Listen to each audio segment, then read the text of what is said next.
जय मसीह की सभी को। जय मसीह की भैया, जय मसीह। बस भैया जय जय मसीह मसीह की। जय मसीह की जय मसीह की। सभी अपने वीडियो मोड को ऑन कर ले मेरे प्रियो।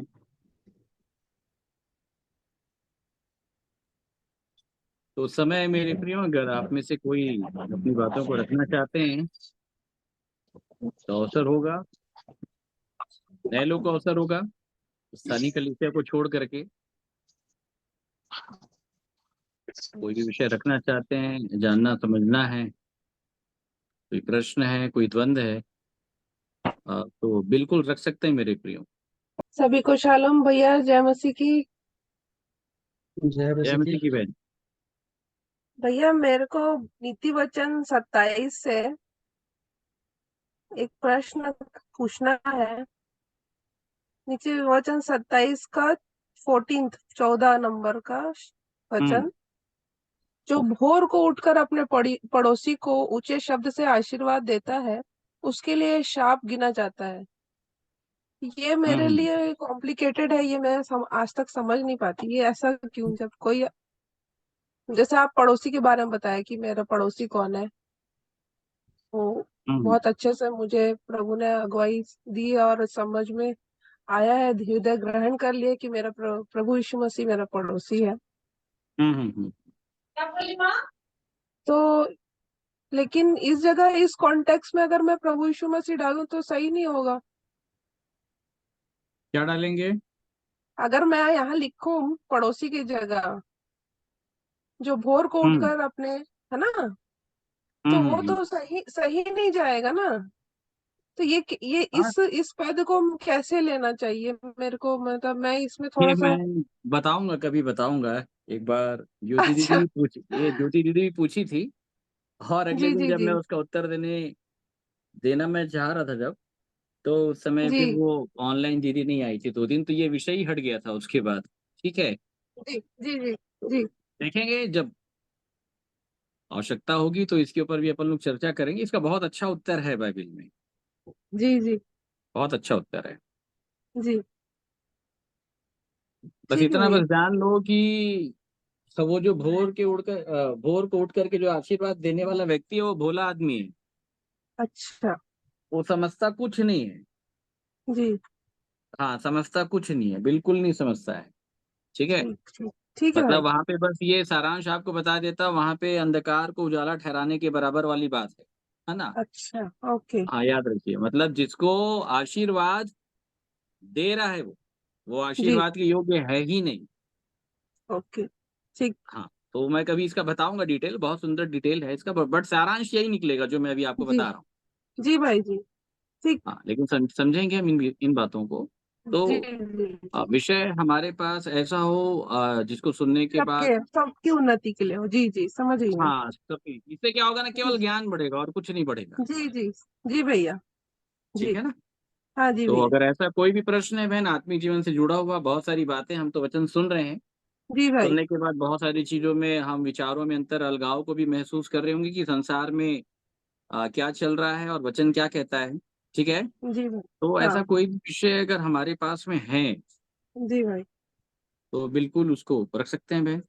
हाँ, एक विषय तो है भैया। हम्म। जैसे अब अन्य जाति नहीं बहन, आवाज नहीं आ रही है आपकी, क्या बोले आपने? अभी अभी है। अभी आई भैया। अभी आ रही है। हाँ, आवाज आ रही है, बोलिए। हाँ, मैं वो एक्चुअली मेरे यहाँ नेटवर्क ठीक नहीं रहता भैया। मैं ये हम्म बोल रही थी कि जैसे एक इंसिडेंस है, हम्म ठीक है, कि एक मूर्ति पूजक फैमिली है, और हम्म। उस घर में एक विश्वासी है। एक विश्वासी ने 4 लोगों को प्रभु में जीत लिया, ठीक है। है ना। लेकिन हम्म अब बचा एक, जो उसके लिए हर भरसक विरोध कर रहा है। और लेकिन ऐसी परिस्थिति आती है जहां पे वो ये सोचता है, ये मन्नत मांगता हम्म है कि अगर हम्म ये परिस्थिति बदल जाती है तो मैं हम्म। तेरे परमेश्वर पर विश्वास करूंगा। ठीक है। और और जो है परिस्थिति नहीं बदलती, हम्म। बिगड़ जाती है, खराब हो हम्म जाती है। और हम्म अब वो ये बोलता है कि सब कुछ व्यर्थ है और मैं नहीं मानता, और हम्म। जो मेरा परमेश्वर है वही सही है। नहीं, तो ये मूर्ति पूजक इस जिनके व्यक्ति बारे में को, आप बोल रहे हैं, ये कौन है? मतलब ये कोई मतलब अदर फैमिली के लोग हैं कि अपने फैमिली के हाँ, लोग? ये हमारे पहचान के ही हैं, हमारे पहचान। घटना ऐसी है कि अच्छा, मतलब उनका अच्छा, एक आपके बेटा बीमार पहचान के पड़ा लोग थी। हैं, वो मूर्ति पूजक हैं। हाँ, हाँ, हाँ, तो जो अब मूर्ति उनमें से पूजक कुछ है। लोग विश्वास करने लग गए। घर के 4 सदस्य हैं, अच्छा, मतलब 4 3 सदस्य सदस्य, विश्वास कर रहे हैं। हाँ, हाँ। 4 सदस्य में से 3 विश्वासी हैं, अच्छा, विश्वास करने लग गए। माँ और ठीक है। बच्चे। जी, जी। और अ, बहन, हमारी बात वहीं अटक गई, 4 में से 3 विश्वास कर रहे हैं, वहां से अब आप आगे बोलिएगा। वॉइस जो है वो ब्रेक हो रही है आपकी। जी, जी, जी, हाँ। जी। तो अब जो बच्चा है, एक बच्चा जो है वो मृत्यु का कौर हो गया, मतलब वो यीशु मसीह को भी स्वीकार कर चुका है, और वो प्रभु में सो गया बोलूंगी मैं तो, क्योंकि अच्छा, बहुत मतलब अच्छे 4 में विश्वास से के एक जन साथ की वो डेथ हो अपने गई। देह को उसने, 4 में से एक की हाँ, डेथ हो गई। की डेथ हो गई। अब कितने जो साल का पिता, था वो? जी, जी, जी, कितने साल का था? वो रहा है 15-17 साल, 17 साल का होगा भैया। ठीक है, ठीक है, बाकी 3 बच्चे, अब आगे। 3 बचे, 3 में से एक जो पिता है, हम्म। पिता ने ये बोला कि अगर मेरा बच्चा बचेगा तो मैं प्रभु यीशु मसीह पे विश्वास करूंगा। तो ठीक बच्चा है। नहीं बचा। हम्म अब हम्म। अब जो पिता है वो बोलता है मैं नहीं मानूंगा, और तुम लोग को भी ये सब बंद करना पड़ेगा। अच्छा, परिवार के बाकी लोग को, ठीक है। जी, जी, जी। तो हम्म। अब इस आत्मा को जीतने का उपाय क्या होना चाहिए, हमारी तरफ से क्या होना चाहिए? परिवार के लोगों से भी और कलीसिया के लोगों से भी हमारा कैसा संबंध उनके साथ, उस व्यक्ति के साथ जो अविश्वास करने के लिए नहीं चाहता, वरन और भी नेगेटिव होके उनको भी मना कर रहा है। ठीक है, चलिए, ठीक है। जी, जी। बहुत लोग जानना चाहते हैं इसका उत्तर।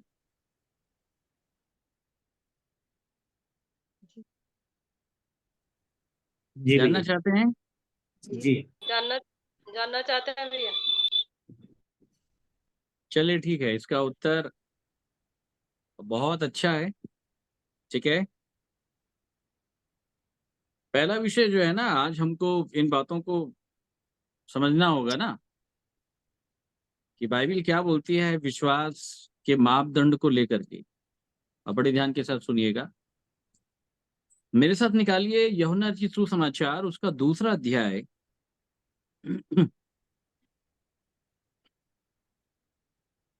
2 का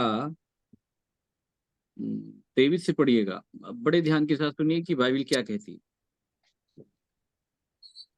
बेला आंटी पढ़ेंगे क्या? मेरा नेटवर्क बहुत कमजोर है यहाँ से। आप ऐसी जगह क्यों रहते हो बहन जहाँ पे नेटवर्क नहीं हाँ भैया, मैं आपको बोली हूँ कि मुझे घर दिला दो। है? घर चेंज करो भाई, नेटवर्क में आओ। किसमें जी, आओ? जी, नेटवर्क पे। नेटवर्क में आओ। अच्छा, जब जी, भी आप घर मिले ना, तो पहले वहां पे जाके मोबाइल रख करके देखना पूरे चारों घूम के कि टावर फुल मिल रहा है कि नहीं मिल रहा है। जी, जी, और तभी उसके बाद घर में एडवांस देना। जी। हाँ भैया। बाकी लोग भी देख लें जिनके घर में नेटवर्क नहीं आ रहा है, उनसे मेरा निवेदन है, आग्रह है कि अपने अपने घर को चेंज कर लें और एक नया घर ले लें या किराए का घर ले लें जहाँ पे नेटवर्क आता हो, मेरे प्रियो। प्रभु प्रभु की दया रहेगी भैया, और आपको आशीर्वाद और प्रेम रहेगा तो पक्का अपने घर में ही जाऊंगी अब, ठीक है, जहाँ ठीक ठीक। फुल नेटवर्क रहे। ठीक है अच्छा, आंटी, ये आप। जी। जो ये बचे हुए जो लोग हैं, मिस्टर इंडिया वाले, जो दिखाई नहीं दे रहे हैं, कृपया इनको बोलें कमलेश भाई कि अपनी अपनी वीडियो को ऑन कर लें।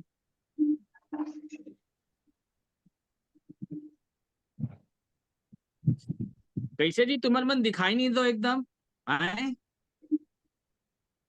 लाइट वाइट नहीं है क्या घर में, कि अंधियार में बैठे हैं? आज लाइट है भैया। अरे जय ज्योति टाइम कर रहे थे, मुझे माफ ज्योति करना, के टाइम कर रहे थे जी। मैं ठीक है। ही ऑन की हूँ।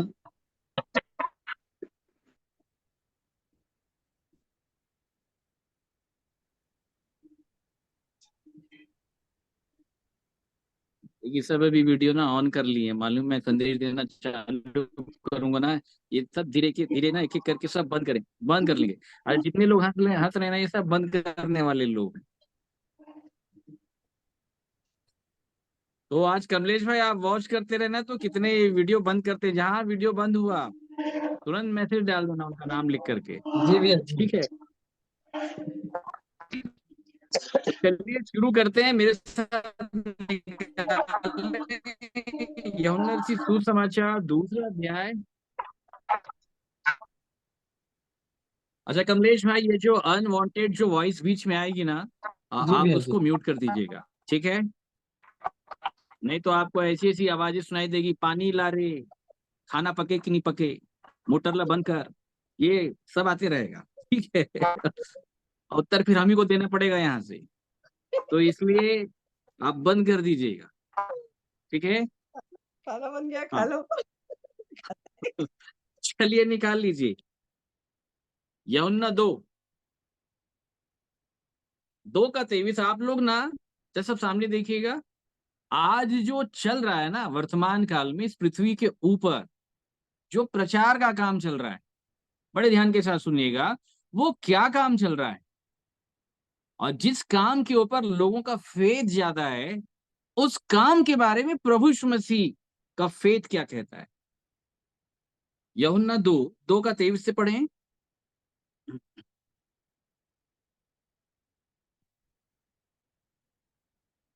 आंटी म्यूट है आप, मैं पढ़ दे रही हूँ। जब वह यरूशलेम में फसह के समय पर्व में था, तो बहुतों ने उन चिन्हों को जो वह दिखाता था देखकर उसके नाम पर विश्वास किया। बस रुक जाइएगा, इधर देखिएगा सामने। आज बहुत लोग कर रहे हैं कि नहीं कर रहे हैं विश्वास? जी भैया, कर रहे हैं कि नहीं? कर रहे हैं। आप भी बहुत लोग का जो नाम बता रही हो सकते हैं उनमें से भी बहुत लोग जो हैं वो कुछ ना कुछ चिन्ह देख के आएंगे। जी जी। ठीक है, करेक्ट है। जी भैया। बहुत सारे लोग चिन्ह देख करके आ रहे हैं मेरे प्रिय, इन बातों को बड़े ध्यान के साथ सुनिएगा। और चिन्ह देख करके उसके नाम के ऊपर क्या कर रहे हैं? विश्वास। विश्वास करें। ठीक है ज्योत्सना बहन, आप जी विश्वास भैया। कर रहे हैं तो विश्वासी बन गया ना कि नहीं बने? जी, बने। विश्वासी बन गए पक्का। देखो आप बोल रहे हो विश्वासी बन गए, लेकिन बाइबिल क्या बोल रही है, अब आगे लाइन पढ़ते हैं, जी। अब आगे पढ़िएगा। परंतु यीशु ने अपने आप को उनके भरोसे पर नहीं छोड़ा। उनके भरोसे में प्रभु यीशु मसीह अपने आप को छोड़ता ही नहीं है, जिनको आप अच्छा विश्वासी समझ रहे हैं। जी बात आ रही समझ में? जी। उनके भरोसे प्रभु यीशु मसीह अपने आप को छोड़ता ही नहीं है। क्यों? आगे। क्योंकि वह सब जानता था। वह सबको जानता था। बात आ रही समझ में? जी। अच्छा, ये किनके भरोसे प्रभु यीशु मसीह अपने आप को नहीं छोड़ता? जो चिन्ह चमत्कार देख के विश्वास करते हैं। ये देखो, ये इस बात को आज आप नोट कर लो। जी। बात आ रही समझ में? जी भैया। हाँ, चिन्ह चमत्कार के द्वारा जो लोग आ रहे हैं, किसके द्वारा? चिन्ह चमत्कार के द्वारा। मेरे प्रियो, मेरी वॉइस क्रैक तो नहीं हो रही है? बैल की ठीक आवाज है आ रही है भैया, भैया? ठीक है ठीक है।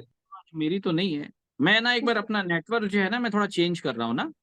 जी भैया। तो मेरे प्रियो, इस बात को बड़े ध्यान के साथ आज आप सुन लीजिए कि जितने भी लोग चिन्ह और चमत्कार के द्वारा विश्वास में आते हैं, किसके द्वारा? चिन्ह और चमत्कार के द्वारा। ठीक है, जितने भी लोग विश्वास में आते हैं, आपको सुन के ये आश्चर्य होगा कि प्रभु यीशु मसीह अपने आप को उनके भरोसे नहीं छोड़ता। ठीक है,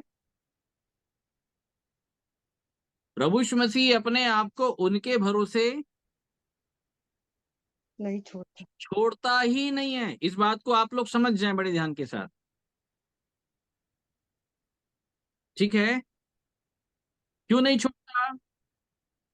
क्योंकि लिखा है कि वह सबको जानता है, सबको जानता था उस समय भी, ठीक है? जब वो यरूशलेम में फसह के समय पर्व में था, तो बहुतों ने उन चिन्हों को जो वो दिखाता था देखकर क्या किया? विश्वास किया। विश्वास किया कि भाई पानी को दाख रस बनाया। बहुत सारे लोगों को हीलिंग दिया उसने। आ रही है बात समझ में? तो याद रखिएगा, जितने भी लोग चिन्ह और चमत्कार के चमत्कार। द्वारा आते हैं, आप लोग समझ रहे हैं किसके द्वारा जी, आते हैं? चिन्ह और चमत्कार के इसको द्वारा। याद रखिएगा, उनके भरोसे में प्रभु यीशु मसीह अपने आप को छोड़ता ही नहीं है। इसको समझ लें आप लोग। अच्छा, ठीक है। अच्छा, आज अगर मिनिस्ट्री संसार की दृष्टि में, अगर मिनिस्ट्री अगर पहले पायदान पे है, तो वो कौन सी मिनिस्ट्री पहले पायदान पे है? Healing ministry. बोलिए, कौन सी ministry? Healing ministry. Healing ministry. Kamlesh भाई, ये आपका विंडो ऑन है क्या? कमलेश, जी भैया। ये बार बार ये विंडोज के साउंड आ रहे हैं। जी जी, मैं देखता हूँ, मेरा तो ऑन नहीं। भैया वो ज्वाइन और लेफ्ट का साउंड है वो। नहीं, ज्वाइन और लेफ्ट का साउंड तो नहीं लग रहा है। वही है भैया, देखना भी आएगा, जो भी लेफ्ट होगा तो साउंड भी आएगा। अच्छा, तो कमलेश वहां से देख लेना, आप लोग का साउंड ये ऑन हो गया होगा, ज्वाइन होने का, लेफ्ट होने का, इसलिए वहां से साउंड आ रहा है कमलेश, ठीक है? जी जी जी, मैं देखता हूँ। हाँ। तो मेरे प्रियो, इस बातों को बड़े ध्यान के साथ आप लोग सुन लें कि हीलिंग मिनिस्ट्री जो है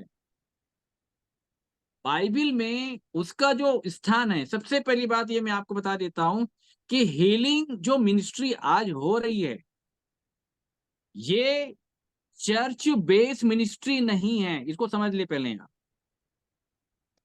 समझ रहे हैं आप? चर्च बेस्ड मिनिस्ट्री नहीं है ये, इसको पहले आप समझ लीजिए। हीलिंग होती जरूर है, परंतु हीलिंग को कभी आप लोग बड़ा आधार ना बनाना, ना मानना, ना देखना। बता रही समझ में मैं क्यों बोल रहा हूं इन बातों को?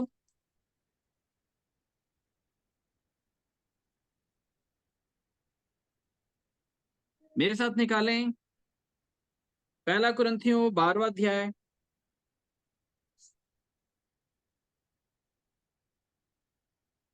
12 का 28। बड़े ध्यान के साथ आप लोग सभी लोग सुनिएगा।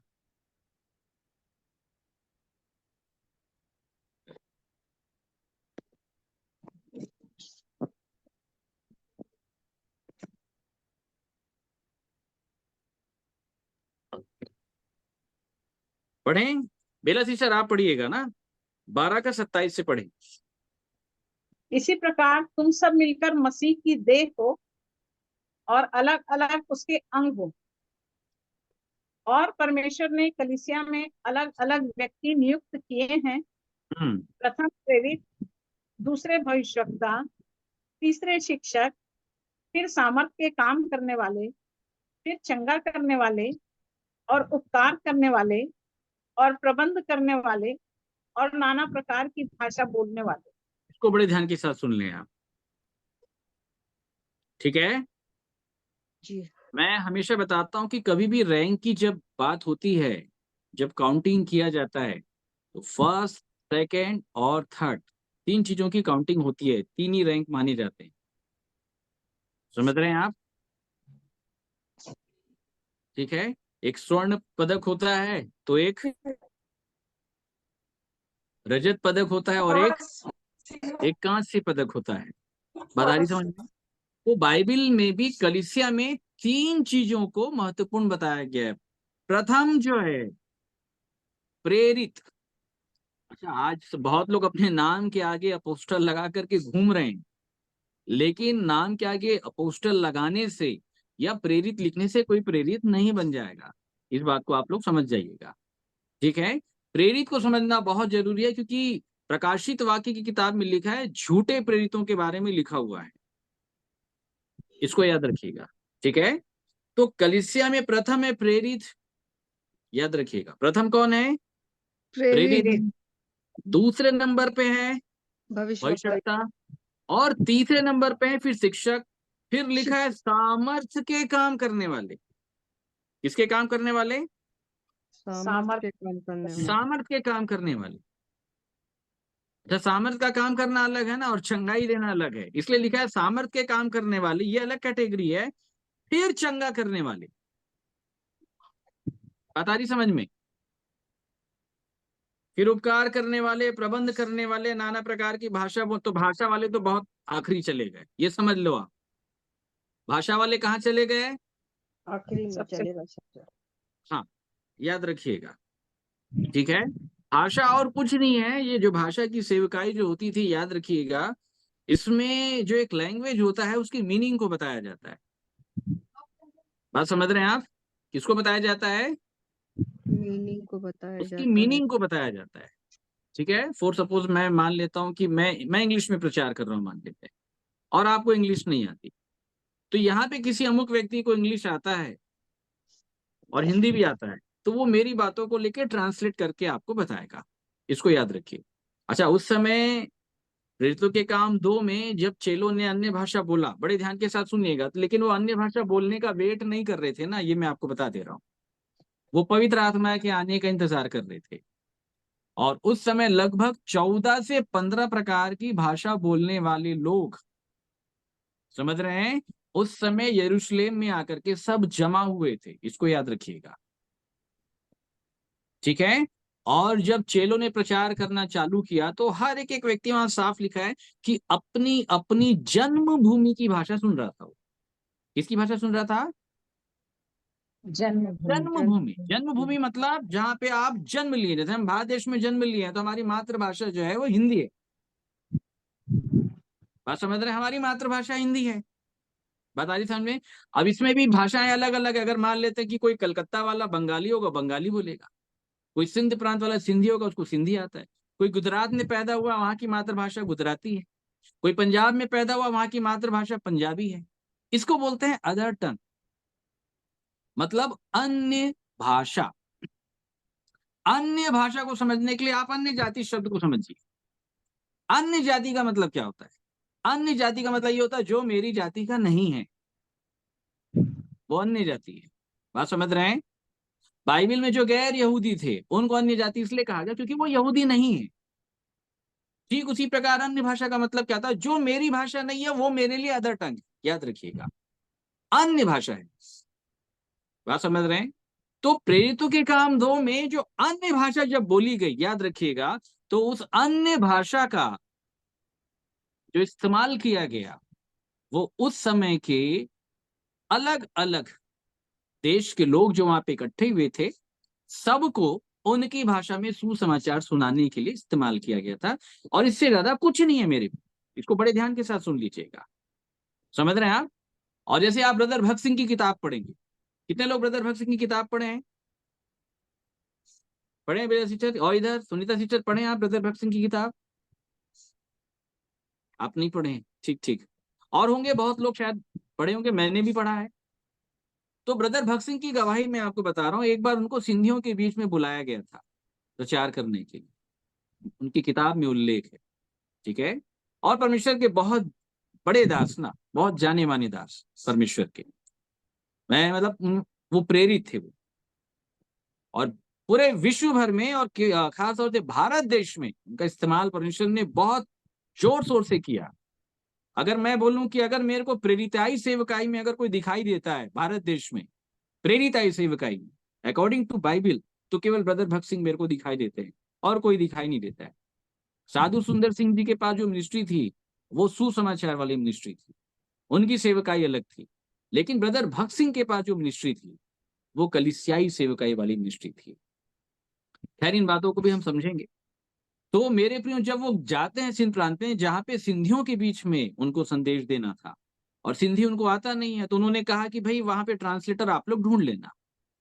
तो उन लोगों ने कहा, बोले कि ठीक है, बिल्कुल हम ट्रांसलेटर तैयार रखेंगे।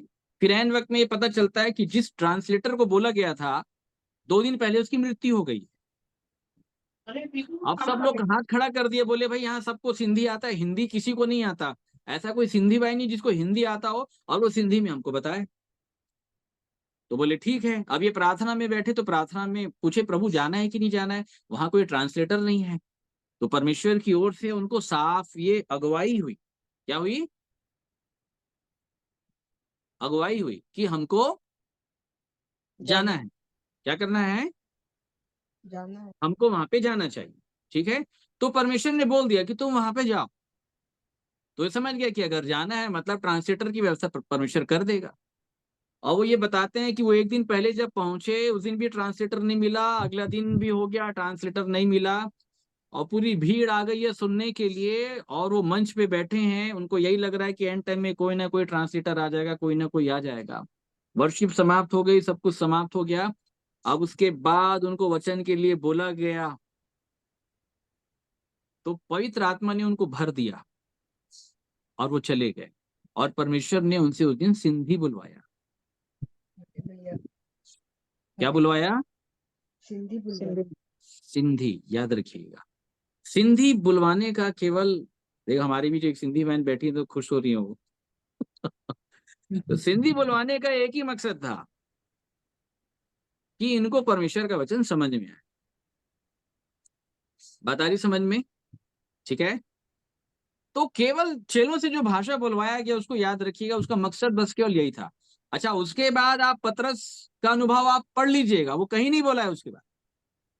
आपको कुरिन्थियों के अलावा इसका जिक्र आपको किसी किताब में नहीं मिलेगा, ये मैं आपको बता दे रहा हूं। किसी भी किताब में आपको अन्य भाषा का जिक्र नहीं मिलेगा कुरिन्थियों की किताब को छोड़कर।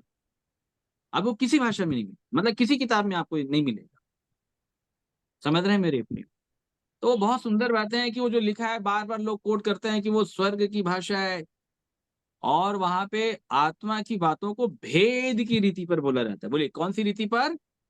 भेद कर। तो वो जो पौलुस बता रहा था ना, वो तो मसीह के टंग के बारे में बता रहा था। आत्मा की बातें भेद की रीति पे बोलना, तो बाइबल में भेद की परिभाषा क्या है? कुलुस्सियों 2 में लिखा है, परमेश्वर पिता का भेद कौन है? मसीह, उसको जान ले, पहचान ले, लिखा है। समझ रहे हैं आप? तो मसीह की बातों को जो लोग भेद की रीति पर बताते हैं उसको भी अदर टंग बोला गया है, इसको याद रखिएगा। इसलिए आप मेरी भाषा से प्रभावित होते हैं, इसको याद रखिएगा। बात आ रही समझ में? क्योंकि ऐसी बातें, ऐसी नई नई बातें हम सुन रहे हैं जो अभी तक सुनने के लिए नहीं है। और जब भी ये बात बोली जाएगी, पुराने नियम में लिखा है मैं नई भाषा के द्वारा उनसे बात करूंगा, इसको याद रखिए। तो वो बहुत अलग है। वो कौन सी भाषा है? वो एक्चुअली मसीह के भेद का विवरण देने वाली भाषा है, इसको याद रखिएगा, जिसमें भेद की बातें प्रकट होती है। कौन सी बातें? भेद की बात। एक हिंदी बोलने वाला आदमी कोई इंग्लिश बोलने लगे, इंग्लिश में क्या भेद है भाई? मेरे को बताओ, आप कोई भेद है? और आज तो इतने सारे ऐप आ गए हैं ना, याद रखिएगा कि कोई अगर सिंधी में अगर आपको कुछ लेकर के लिख करके भेजता है, उसको ट्रांसलेट टू हिंदी में आप डाल दीजिए, वो पूरा हिंदी में ट्रांसलेट हो जाएगा, कोई भेद नहीं है। बात समझ रहे हैं आप? इंग्लिश को हिंदी में कन्वर्ट करना है, वो हो जाएगा, कोई भेद नहीं है मेरे को। लेकिन भेद की बात क्या है कि जो भाषा आप जानते हैं तो भी आपको उसका अर्थ समझ में नहीं आ रहा। बात समझ रहे हैं? आज इसी हिंदी की बाइबल में से तो हम बता रहे हैं ना मेरे प्रिय, लेकिन क्या हम आत्मा के अर्थ को समझ पा रहे हैं? क्या हम आत्मा की भाषा को समझ पा रहे हैं? जैसे मैं एक उदाहरण बताता हूं, बड़े ध्यान के साथ सुनिए। ठीक है, मसीह की बात भी अन्य भाषा क्यों है ये भी सुनिएगा बड़े ध्यान के साथ। बाइबल में जल शब्द का उपयोग किया गया है, किया गया है कि नहीं किया गया है? कि जब तक एक व्यक्ति जल और आत्मा से ना जन्मे वो परमेश्वर का राज्य देख नहीं सकता। तो जल आत्मा से उसको जन्म लेने के लिए उसको क्या करना पड़ता है?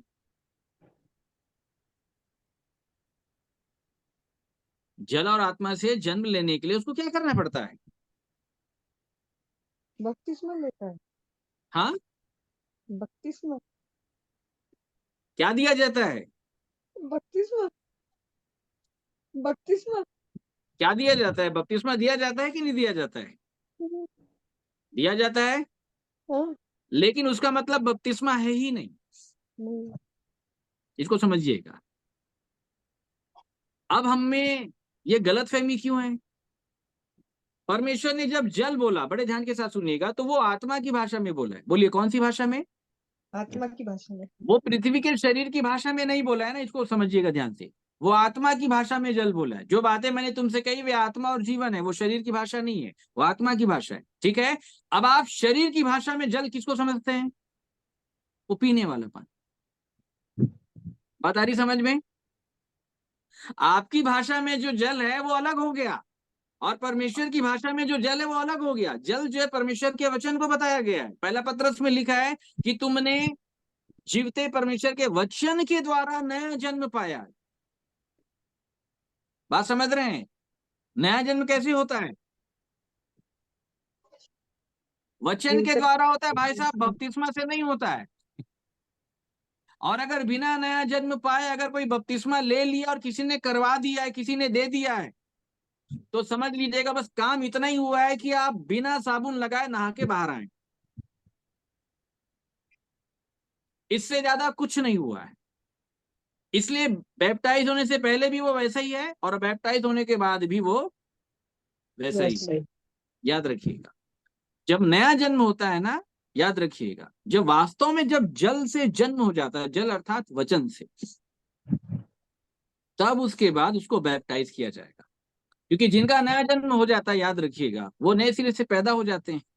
और जब नए सिरे से पैदा हो जाते हैं तब तो पुराने मनुष्यत्व को गाड़ेंगे ना भाई। जिनका नया मनुष्यत्व पैदा ही नहीं हुआ वो क्या गाड़ेंगे? एक ही मनुष्यत्व है, अगर उसको गाड़ोगे आप तो कहीं के नहीं रहे। फिर बात आ रही समझ में? जी। तो नए जन्म के बाद जो है बपतिस्मा होता है। लेकिन हमने अपनी भाषा में जल किसको समझ लिया? ये वाली। लेकिन परमेश्वर अपनी आत्मा की भाषा में जल किसको बोल रहा है? अपने वचन को। बताइए समझ में? आज उसी जल का क्या अर्थ है वो मतलब मैं आपको बता, ये अन्य भाषा है। जो पौलुस बोल रहा था ना कि जो अन्य भाषा बोलता है वो मसीह की बात को, आत्मा की बातों को भेद की रीति पर बोलता है। अब इसको पेंटिकॉस्टल हमारे भाई बहनों ने अलग तरीके से ले लिया। उनको तो पौलुस ने साफ साफ बोल दिया, अरे तुम क्या बोल रहे हो, तुमको कुछ समझ में आता है? क्या बोल रहे हो तुम? फिर अन्य भाषा को समझाने के लिए उसने कहा कि बांसुरी का उपयोग किया, बीन का उपयोग किया। बोले निर्जीव जो वस्तुएं हैं वो भी जब फूंकी और बजाई जाती है तो उनका भी अपना एक लैंग्वेज है।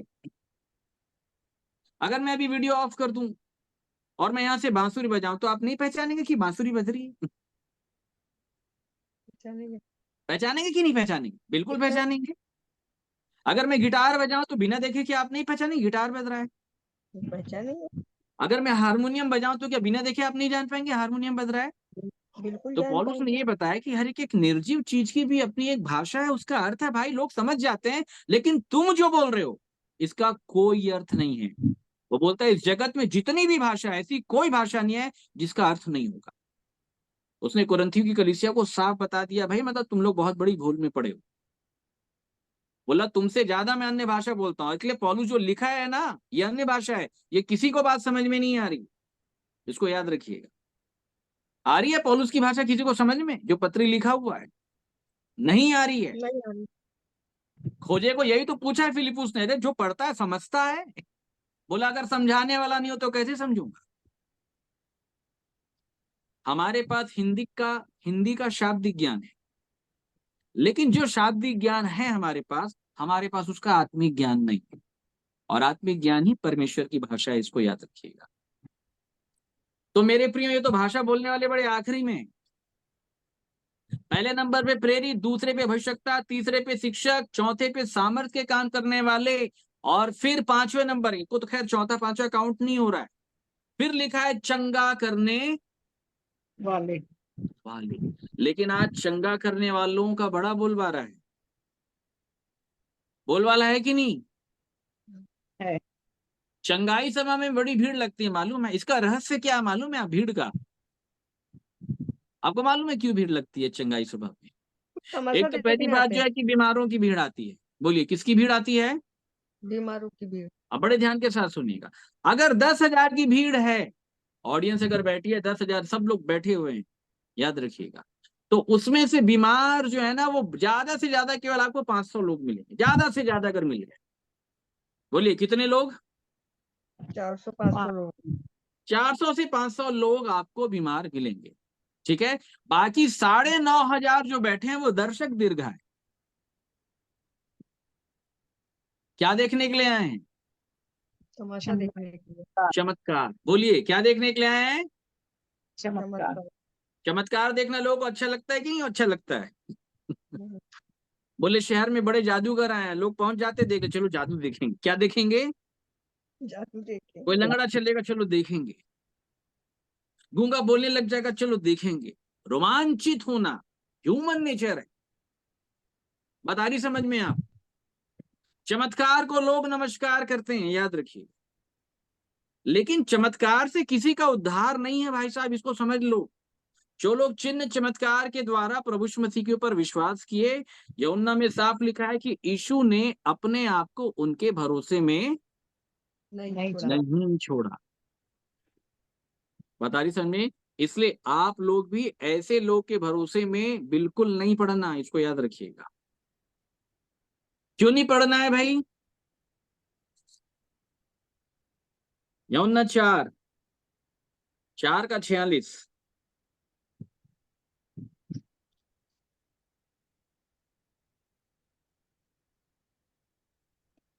तब वह फिर गलील के काना में आया, जहां उसने पानी को दाखरस बनाया था। वहां आगे राजा का एक वहां राजा का एक कर्मचारी था, जिसका पुत्र कफरनहूम में बीमार था।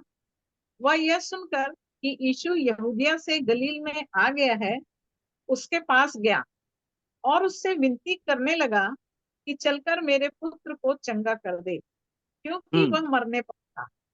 हाँ, यीशु ने उससे कहा, जब तक तुम चिन्ह और अद्भुत काम ना देखोगे, तब तक कदापि विश्वास ना करोगे। ये देखो, अब सुन लीजिए बड़े ध्यान के साथ। प्रभु यीशु मसीह हीलिंग क्यों दिखाते थे? जब तक तुम चिन्ह और अद्भुत काम ना देखोगे, अद्भुत काम नहीं देखोगे, तब तक कदापि विश्वास ना ना करोगे। करोगे। नहीं करोगे। तो यहां से एक व्यक्ति जब चिन्ह और चमत्कार, जब अद्भुत काम देख लेता है, तो विश्वास करने लग जाता है कि नहीं लग जाता है? लग विश्वास जाता है। करने। करने लग जाता है। अब अगर ये विश्वास करने लग गया है, तो इसका बपतिस्मा होना चाहिए कि नहीं होना चाहिए? वचन में भी तो लिखा है, जो विश्वास करे तो बपतिस्मा ले। हाँ बिल्कुल ठीक लिखा है, इसलिए तो आपसे पूछ रहे हैं। लेना चाहिए, बिल्कुल लेना चाहिए। अगर इसने विश्वास कर लिया है तो इसका बपतिस्मा होना चाहिए कि नहीं होना चाहिए? हाँ, बिल्कुल होना चाहिए। हाँ, बिल्कुल नहीं होना होना चाहिए। चाहिए कि होना होना चाहिए? चाहिए, बिल्कुल होना चाहिए। बिल्कुल होना चाहिए। होने के पक्ष में कितने लोग हैं कि होना चाहिए? बेला सिस्टर, होना चाहिए कि नहीं होना चाहिए? क्योंकि विश्वास तो कर लिया है। चिन्ह देख के किया ना भैया, वचन से जीवित लेकिन नहीं हुआ। नहीं, लेकिन विश्वास तो कर लिया ना। ऐसे विश्वास से तो फिर वो जीवन नहीं बदलेगा ना। है, आज जीवन तो नहीं ऐसे बदलेगा। विश्वास करने वालों की भीड़ बहुत है, जिसको हम लोग बोलते हैं कि लोग प्रभु में आ रहे हैं। कोई प्रभु अभु में नहीं आ रहा है। इसका जो बेसिक नॉलेज है उसको अच्छे से सुनिएगा। कोई प्रभु अभु में नहीं आ रहा है। प्रभु में आने की परिभाषा बहुत अलग है। पहला यूहन्ना 2 पढ़िएगा पूरा, और समझिएगा प्रभु में आना किसको बोलते हैं। यहाँ पे प्रभु यीशु मसीह ने चिन्ह चमत्कार इसलिए दिखाया ताकि लोग देखकर क्या करें? विश्वास करे। तो विश्वास किए कि नहीं किए? कर रहे थे। किए। किस पर विश्वास किया इन लोगों ने? किसने इनको चंगाई दी? यीशु मसीह। चंगाई किसने दी? प्रभु यीशु मसीह ने दी कि नहीं दी चंगाई? यीशु मसीह ने दी, चंगा। बिल्कुल पक्का प्रभु यीशु मसीह ने दी है चंगाई। हम्म, इसको खुला रखिएगा। मेरे साथ एक वचन निकालिए, रोमियो की पत्री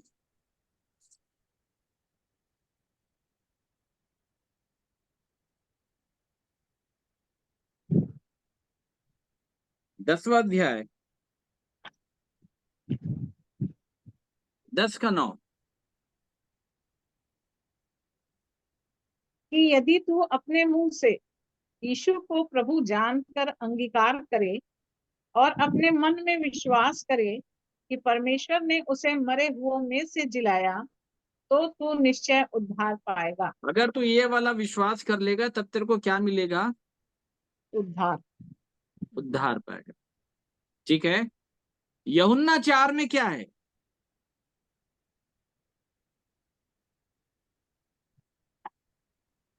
बताइए जल्दी, अंतर क्या है दोनों जगह? वहां चिन्ह देख के विश्वास करो। अंतर क्या है मालूम है आपको? बड़े ध्यान के साथ सुनो, मैं फिर से पढ़वा रहा हूं, फिर आप लोग से अंतर पूछूंगा। यूहन्ना 4:47। वह यह सुनकर कि यीशु यहूदिया से गलील में आ गया है, उसके पास गया और उससे विनती करने लगा कि चलकर मेरे पुत्र को चंगा कर दे, क्योंकि वह मरने पर था। हम्म यीशु ने उससे कहा, जब तक तुम चिन्ह और अद्भुत काम ना देखोगे, तब तक कदापि विश्वास ना करोगे। देखिए वहां ये घटना है। अब यहाँ क्या है? 9 में, 10:9 में, रोमियो में, यदि तू अपने मुंह से यीशु को प्रभु जानकर अंगीकार करे और अपने मन से विश्वास करे कि परमेश्वर ने उसे मरे हुओं में से जिलाया, तो तू निश्चय उद्धार पाएगा। अंतर क्या है दोनों जगह? इसमें मरे हुए में से जिलाया और इसने हम्म। चंगाई पाई पहले वाले में, चार में। तो विश्वास प्रभु को विश्वास अंगीकार करना। एक मिनट, अब सुनिएगा बड़े ध्यान के साथ। यूहन्ना 4 में ना मसीह है ना प्रभु है, केवल यीशु है। केवल क्या है? केवल यीशु है। याद रखिएगा, वहां यीशु मसीह नहीं लिखा है ना प्रभु यीशु मसीह लिखा है, आप उसको जोड़ रहे हैं। इसको समझिएगा, इन्हीं बातों में भेद है। ठीक है। अच्छा, राजा का कर्मचारी जिसका पुत्र कफरनहूम में बीमार था, उसने क्या सुना? किसके बारे में सुना? यीशु यहूदिया के गलील में यीशु आ के गया। बारे में सुना कि यीशु के द्वारा लोग ठीक होते हैं, और वो यीशु के पास गया। और लिखा है उसको उत्तर किसने दिया? यीशु ने दिया। यीशु ने दिया। नो डाउट फेथ हुआ है यहाँ पे, लेकिन ये जो फेथ है ना, ये फिजिकल फेथ है। कैसा फेथ है? फिजिकल, शारीरिक। फिजिकल, शारीरिक फेथ। अच्छा, मैं आपको आज एक बात भी बता देता हूँ, शारीरिक फेथ दिखाने वाले आज बहुत बाबा बैठे हुए हैं, भरमार है। कंबल वाले बाबा को देख लीजिएगा, वहां लोग ठीक हो रहे हैं। अच्छा, न्यूज शोरूम में ठीक हो रहे हैं ना, सामने डिबेट लाइव चल रहा है, लोग बोल रहे हैं कि हमको राहत मिल गया। वो कंबल डाल देता है, ठीक कर देता है, कंबल डाल करके 2-4 बार दबा देता है, ठीक हो जाते हैं लोग। और फिजियोथेरेपिस्ट बैठा है, वो बेचारा बोलता है मैं इतने साल से डिग्री लेके रखा, मैं कुछ नहीं कर पा रहा, ये कहाँ से कंबल लाके डालता है और ठीक कर देता है। और इतने सालों पुराना कंबल है, कभी धुला भी नहीं है, उसी में सब कलाकारी। आप लोग बड़े ध्यान के साथ सुनिएगा, मैं आपको आज हकीकत बता रहा हूं। हम कहाँ कहाँ रोमांचित हो जा रहे हैं, उससे ज्यादा मैं रोमांचित होने की जगह आज आपको मैं बता रहा हूं, जो अन्य जातियों में है ना। कहाँ पे? अन्य जातियों में। अन्य जातियों में बड़े बड़े रोमांचित होने वाले किस्से। एक तो आपने बागेश्वर धाम वाले बाबा का किस्सा सुना होगा, आप कुछ भी जाओ सोच करके तुरंत लिख देगा। बात आ रही समझ में? तुरंत क्या कर देगा? लिख देगा।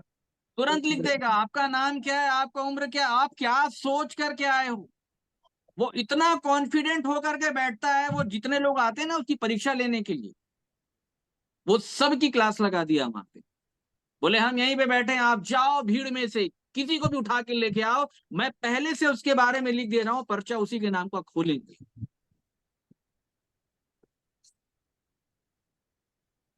बात आ रही समझ में? आपको ईसाइयों में ऐसा वाला नहीं मिलेगा, इसको समझ लीजिए।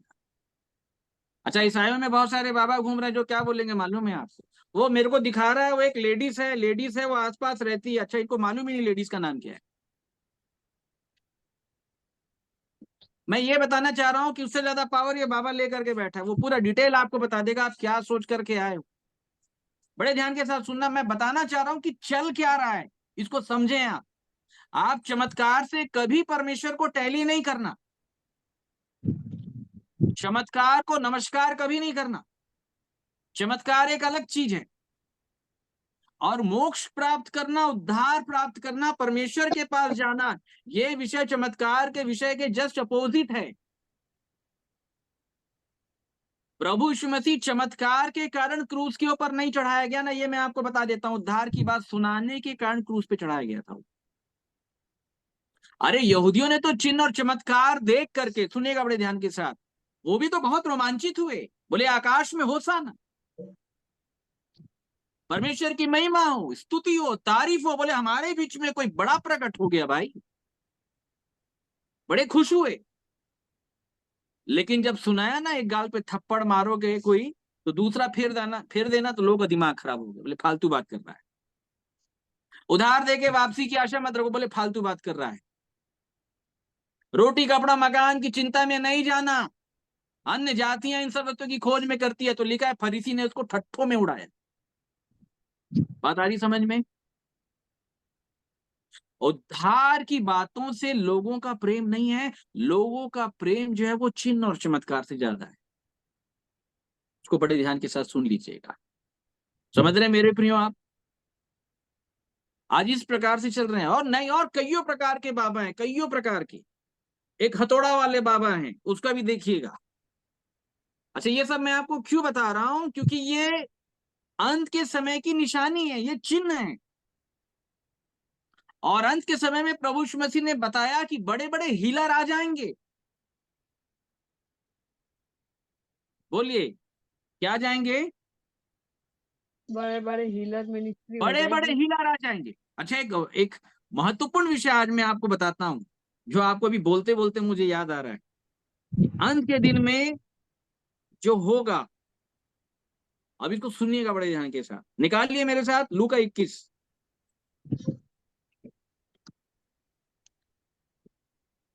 इक्कीस का 10 से पढ़िएगा, और इसको बड़े ध्यान के साथ सुनिएगा आप लोग। तब उसने उनसे कहा, जाति पर जाति और राज्य पर राज्य लड़ाई करेगा, और बड़े बड़े भूकंप होंगे, और जगह जगह अकाल और महामारियां पड़ेंगी, और आकाश से भयंकर बातें और बड़े बड़े चिन्ह प्रकट होंगे।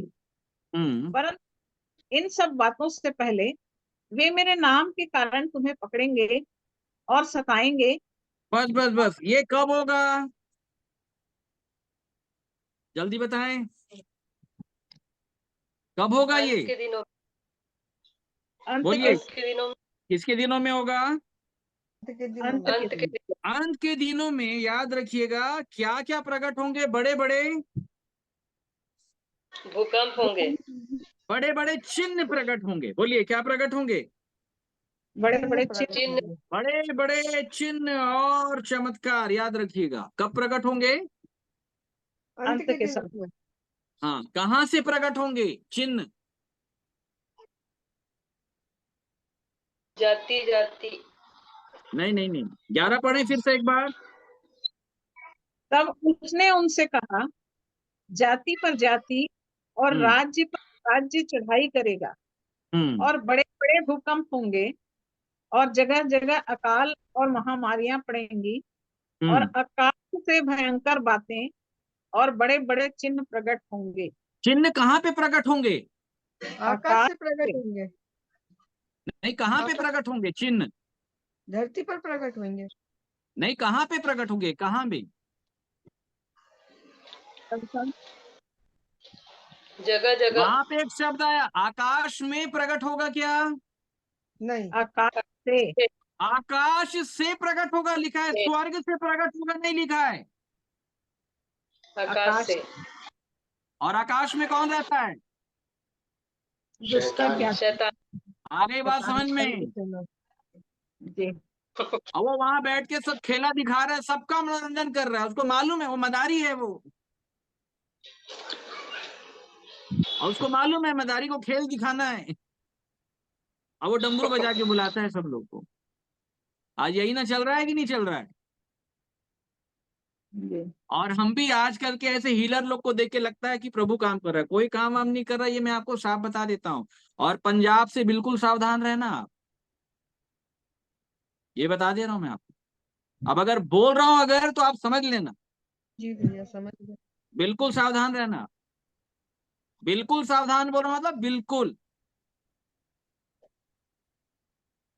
ये जितने बड़े बड़े लोग का आप नाम सुन रहे हैं ना मेरे प्रियो, मैं आपको साफ बताऊं, हमारे रायपुर क्षेत्र में हमारे पेंतीकोस्टल भाई लोग इनसे ज्यादा अच्छा वचन जानते हैं।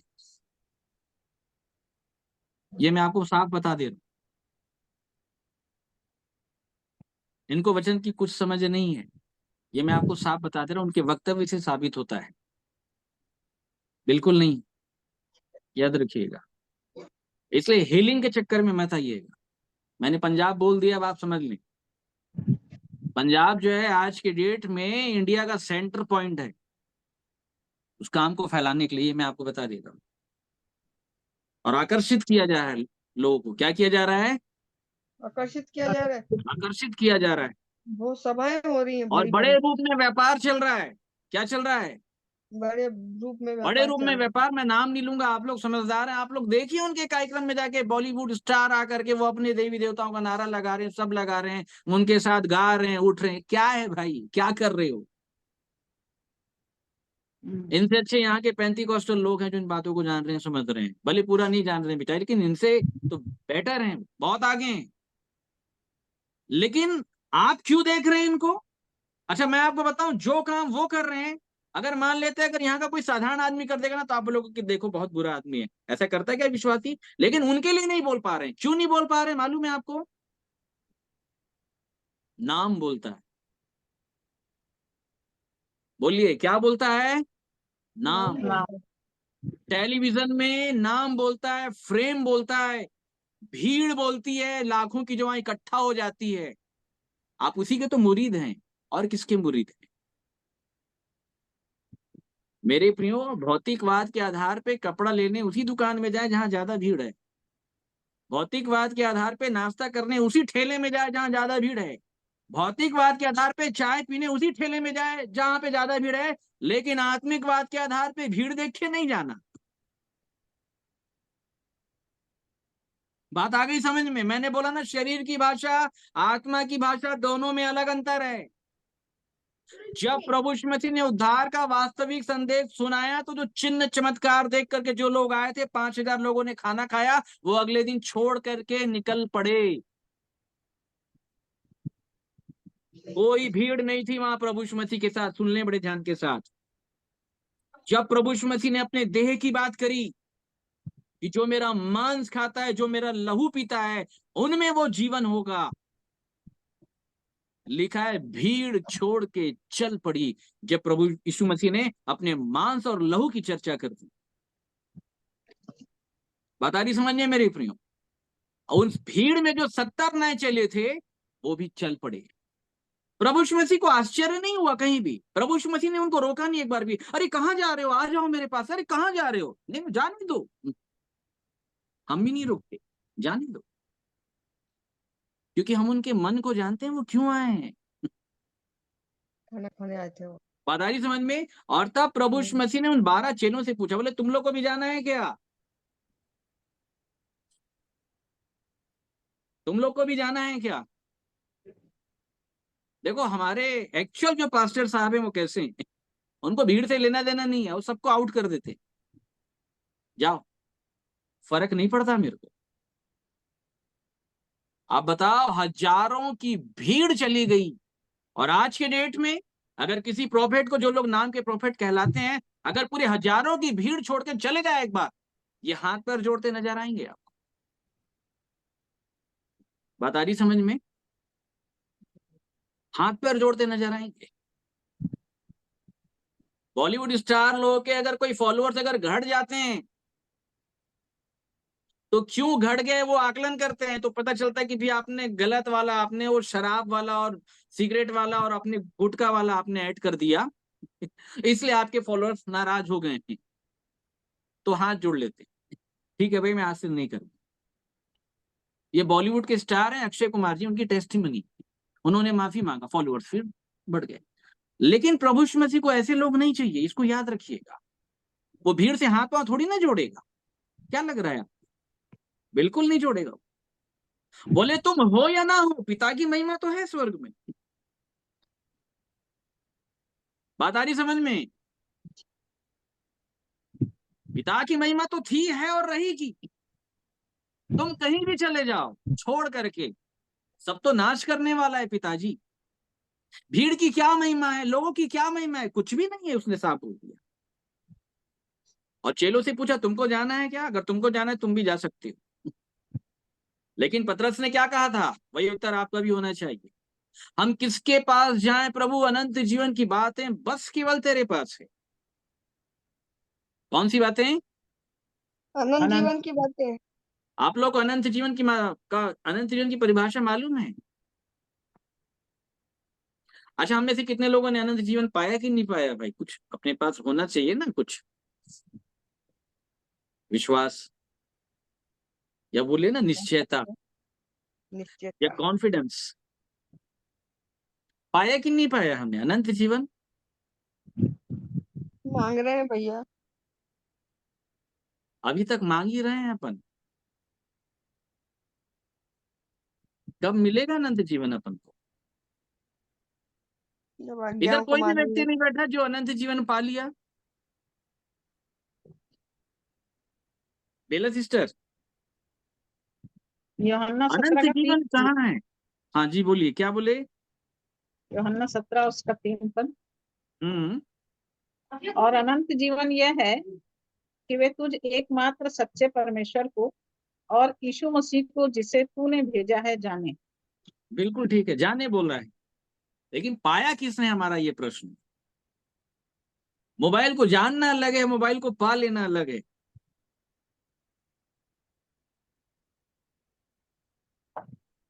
अच्छा, पृथ्वी पे अभी कोई होगा कि नहीं होगा आप लोग के हिसाब से? आप लोग तो नहीं बोल पा रहे हैं।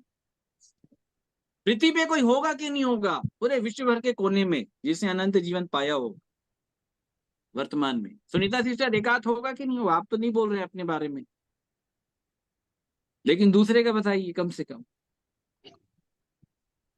ऑडियो ऑन करके बताइए, एकाध कोई तो होगा पृथ्वी के ऊपर जिसने अनंत जीवन पाया होगा। क्यों बेला सिस्टर? पाए हैं बोल रहे हैं भैया। हाँ, जिन्होंने अपनी दौड़ पूरी करके चले गए वो सब तो नहीं नहीं, अनंत जीवन मैं इस पृथ्वी की बात कर रहा हूँ। पृथ्वी, अच्छा पृथ्वी। पृथ्वी के ऊपर कोई पाया होगा कि नहीं पाया? मजेदार बात बताएंगे फिर। हम तो किसी को भी नहीं जानते जिसने पाया है। आप नहीं जानते, लेकिन कोई एकाध तो होंगे, एकाध, 2, 4, 1000, 500। भाई इतना बड़ा विश्व है, अरबों जनसंख्या है, अरबों विश्वासी हैं, ठीक है, करोड़ों पास्टर्स हैं, अरबों पास्टर्स हैं, हजारों मिशन डिनोमिनेशन है। एकाध के तो बारे में बोलिए आप। नहीं बोल सकते नाम। नहीं बोल सकते? नाम नहीं बेला बोल सिस्टर? सकते। आप है भैया। हाँ, आप पा चुके हैं। अरे आप है भैया आप। मैं आपको बताना चाहता हूं, अनंत जीवन किसी को नहीं मिला। आपको भी नहीं। सुनिए ना, मैं बता रहा हूं, उत्तर दे रहा हूं अभी आप। अनंत जीवन कब मिलता है इसको समझिएगा ध्यान से, मेरे साथ निकालें।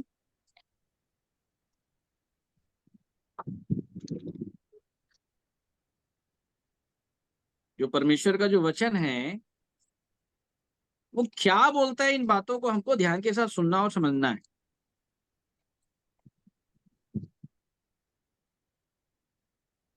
निकाल ले पहले मत्ती 25।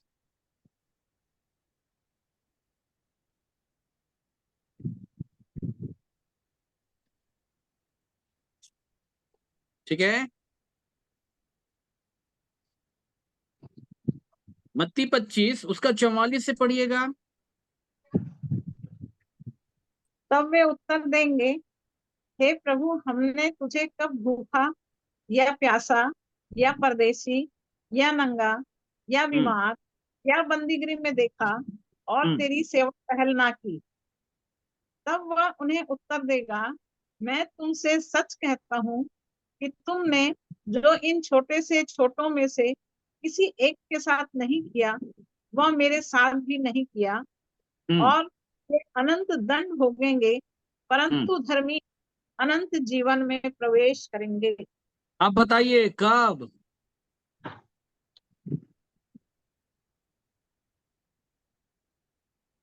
कब? जब फाइनल धर्मी होंगे, जजमेंट के बाद। जजमेंट के बाद। बात समझ रहे हैं आप? किसके जी। बाद? जजमेंट के बाद। फाइनल जजमेंट के बाद। एक क्वेश्चन और पढ़ लीजिए तो बहुत अच्छे से आपको बात पतरस ने क्या कहा था उसके अर्थ आपको समझ में आए। मरकुस 10 का 28 से पढ़िएगा सिस्टर।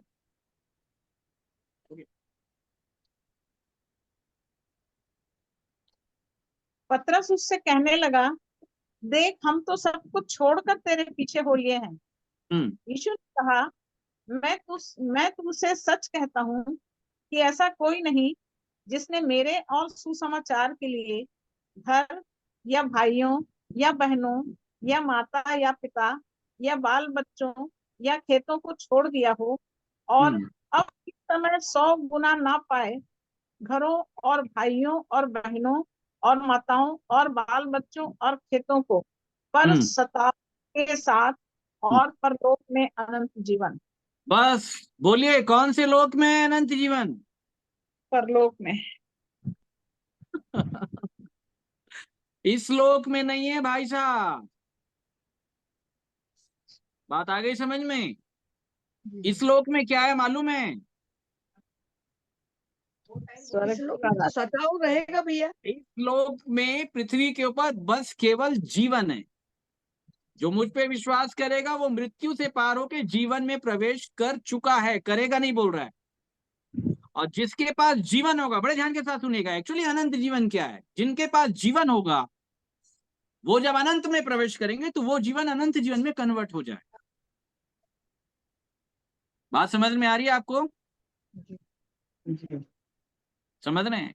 और लिखा है कि आने वाले लोक में भी उसका नाम लिया जाए।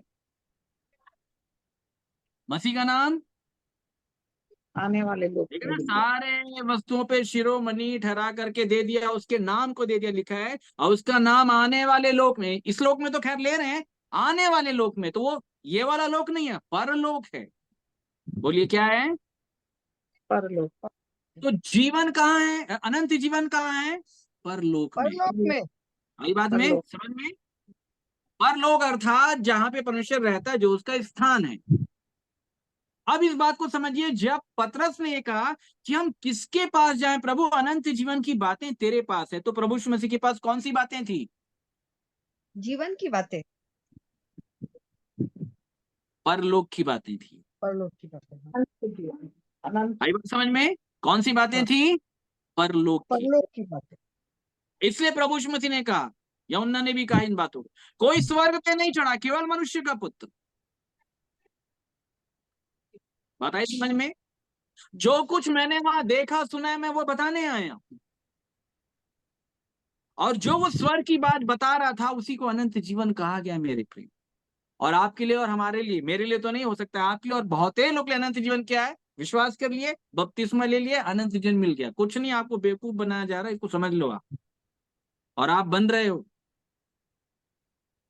एक रेफरेंस अपन नहीं खोल पाएंगे जो कोई बोल दे कि अनंत जीवन इस पृथ्वी के ऊपर मिल जाएगा, नहीं मिलेगा।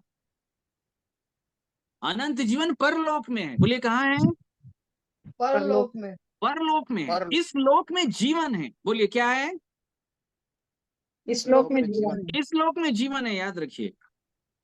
जो विश्वास करेगा वो मृत्यु से पार होकर कहाँ प्रवेश करेगा? जीवन में प्रवेश करेगा। जीवन में प्रवेश करेगा। अच्छा, जहां कहीं भी लिखा है अनंत में प्रवेश करेंगे, अनंत में प्रवेश करेंगे, तो वो परलोक की बात है। बोलिए कहाँ की बात है? परलोक। तो आई बात समझ में? तो चेले प्रभु यीशु मसीह के पास कौन सी बातों के लिए जा रहे थे? पृथ्वी की बात नहीं, स्वर्ग की बात को सुनने के लिए जा रहे थे। इसलिए चेलों के विषय में लिखा है कि उन्होंने स्वर्गीय दर्शन की बात नहीं टाली। स्वर्गीय दर्शन मतलब स्वर्ग की बातें। किसकी बातें? स्वर्ग की बातें। स्वर की बातें, इसको याद रखिएगा, स्वर की बात परमेश्वर ऐसे किसी को नहीं बता देता। जिनको बताता है उनके नाम जो है ना बाइबल में आ जाते हैं। तो बात आई समझ में मेरे प्रियो। भीड़ वापस हो गई जब प्रभु यीशु मसीह ने अपने शरीर और अपने लहू का जिक्र किया, अपने मांस और अपने लहू का जिक्र किया, भीड़ वापस हो गई। और उससे पहले बड़ी भीड़ जो है ना खाना खा रही थी उनके साथ, याद रखिए। क्या थी ये? बड़ी भीड़। ये लिखा है पतरस में, ये तुम्हारे साथ प्रीति भोज करते हैं। क्या करते हैं? प्रीति भोज करते हैं। प्रीति भोज करते हैं, बोले इनको पार्टी करना अच्छा लगता है, गेट टुगेदर होना अच्छा लगता है।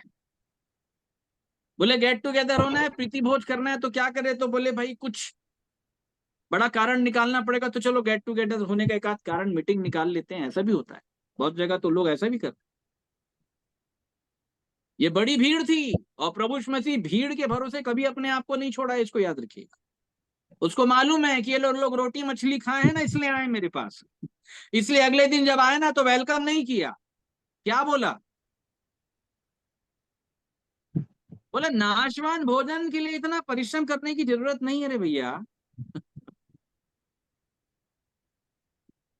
कहाँ इतनी दूर से तुम कपरनाहूम आए हो, झील पार करते हुए, इधर उधर होते हुए। अगले दिन लिखा है वो ढूंढते ढूंढते पहुंचे।